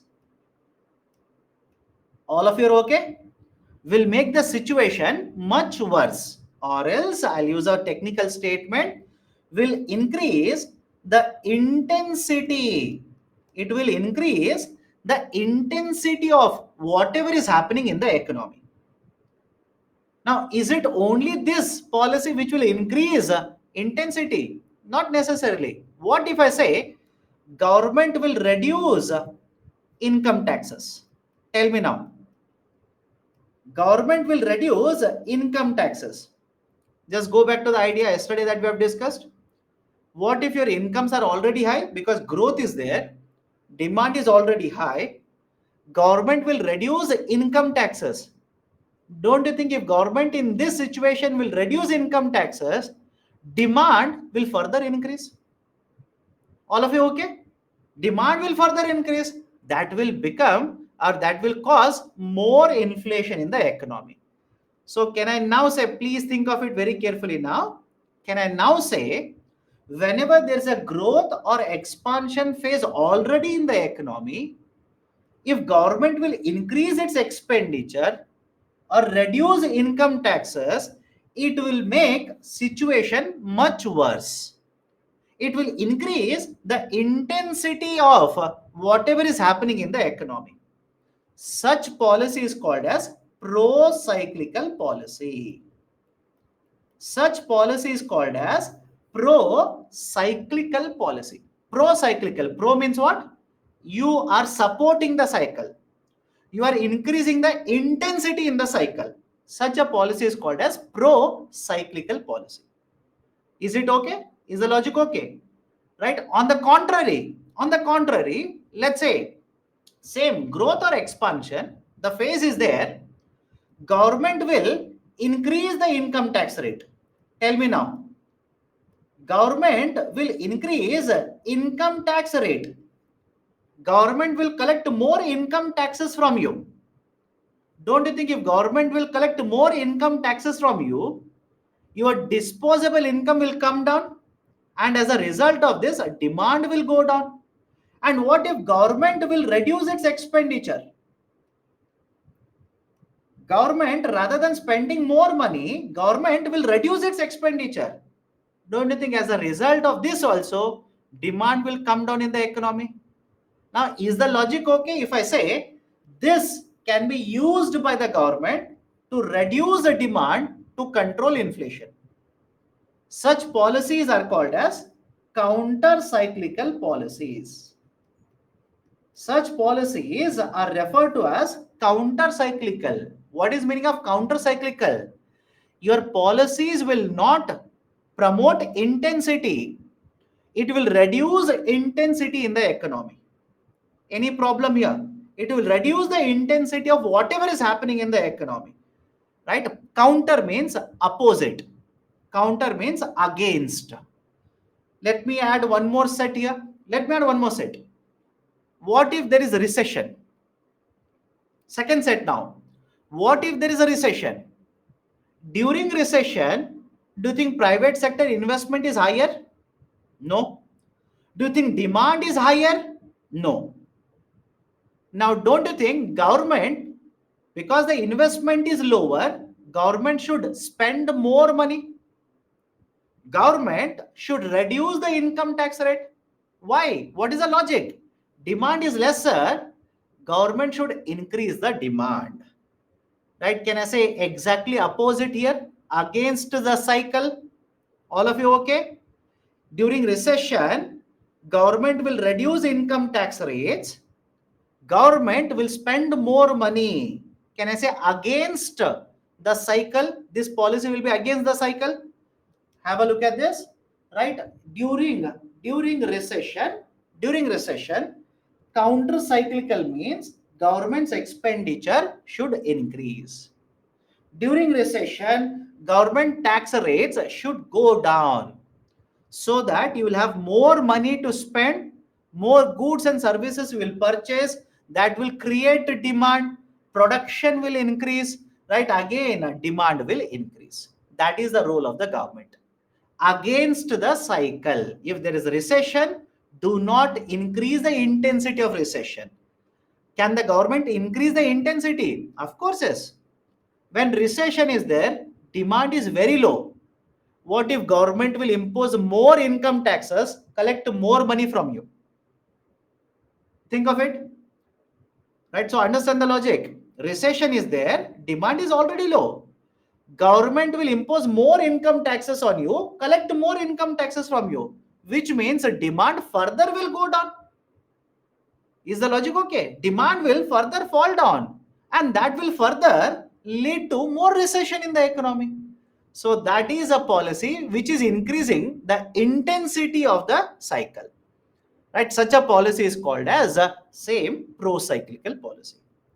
Now, based on this, is it okay if I say government most of the times, not always, most of the times should have counter-cyclical policy? Let me know. Based on this, government should most of the times, because all the times it's not possible. Sometimes they, without realizing, they will fuel inflation. After that, they will become counter. So, is it okay if I say counter-cyclical policies are better? Is the logic okay? Right? Those who are asking example, my dear, what do you think government has done very recently? Those who are asking, tell me with an example, what do you think government is doing very recently? You tell me. Has government of India increased its expenditure or reduced its expenditure? You think of it. You please read newspapers. That's the reason newspapers is so important. If you look at government expenditure in the last 3 years, with the onset of the pandemic, every year you will see government is spending consecutively every year more and more money. Why? Why? Logic is simple. They know that if they go for counter cyclical policy, it might lead to recession again. That is the reason. Okay. Now, last point, there are terms called as expansionary and contractionary. Right? There are terms called as expansionary and contractionary. Expansionary means what? Increasing.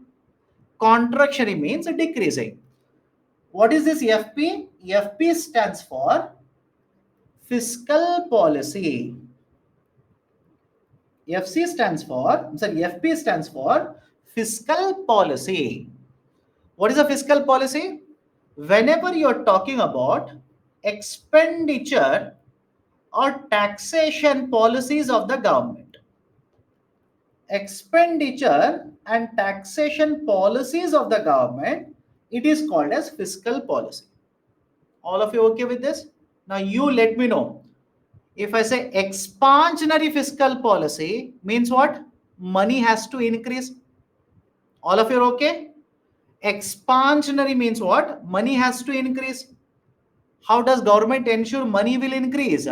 Government will spend more money and reduce taxes. Does it make sense or not? This is the last point, by the way. I'll stop after this, take questions. I'll repeat it again. If you come across the term expansionary fiscal policy, it means money supply has to increase. Expand means what? Increase. How does government ensure money supply will increase? Government will increase its expenditure. Government will reduce income tax rates. Have a look at, right, what is written in the table, you will understand. Contractionary, reduce money supply. How does government ensure money supply will come down? Reduce the government expenditure and start increasing the tax rates. Automatically money supply will come down. Okay, right? So that is contractionary fiscal policy. So these are the simple terminologies associated with the concept of right, the business cycle.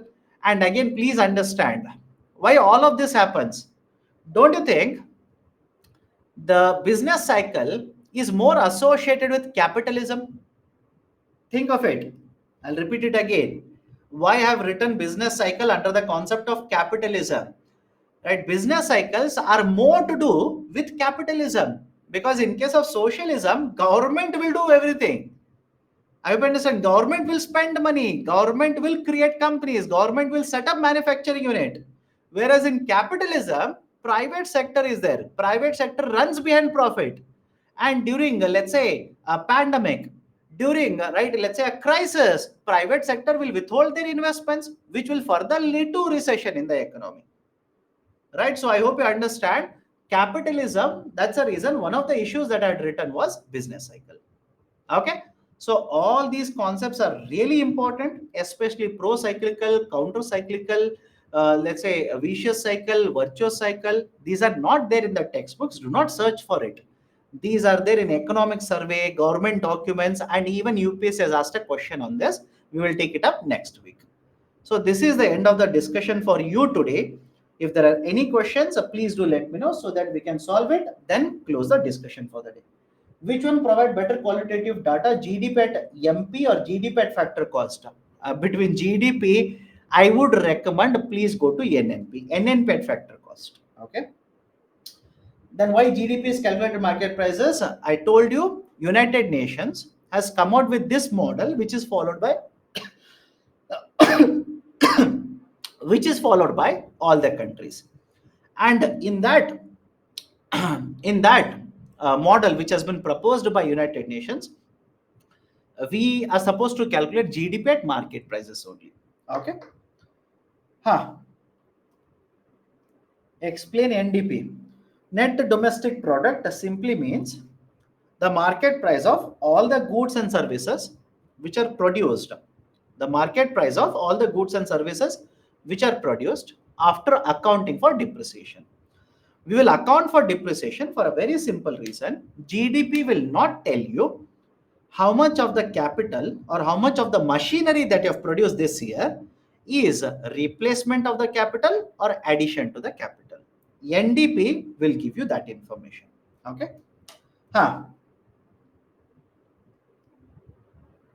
What is GCF? Gross capital formation. From 1 year to next year, companies will invest on the capital. We are discussing the same thing. Companies will keep on investing on the capital. They will purchase machinery. They will set up a manufacturing unit, etc. So from 1 year to next year, how much capital is getting added? That is called as capital formation. Okay. Discuss PYQs. It is Friday. My dear, I will not discuss it on only on Friday. PYQs I'll discuss at the end of every chapter. So yesterday, if you remember, I discussed after the end of the first chapter. Right. So this chapter, there are questions. PYQs are there, but time is up. I'll start with the PYQs next class. Don't worry. GV at factor cost. Understand this. First, you need to basically understand what is GVA. Why do we calculate GVA? We calculate GVA for a very simple reason. If I do not calculate GVA and I calculate what is the market price of all the goods and services which are produced in India, I may end up making a double counting or triple counting. That is the reason. That is the precise reason why we will calculate GVA in order to adjust for double counting and triple counting. And why do we start at GV at factor cost? Because I basically understand this. The starting point to calculate GDP is factor cost only. How much has the company spent on labor? How much it has spent on capital? That is a starting point. So that's the reason we calculate or we start GDP calculation at GV at factor cost. Okay. Okay. Any other doubts? Okay, let's stop the discussion today here then. Let's stop the discussion today here. Tomorrow, sorry, not tomorrow, Monday, next class. Monday evening, 5 p.m., we'll start the discussion. Questions are there on this? We'll take it up on Monday. Okay, take care. Have a great weekend ahead. But very important, I've given you list of articles. Please read the list of the articles or the articles that have been provided to you. It is, right, it is for your benefit. Read them. Okay, so take care. Good night. Have a great weekend. See you again on Monday.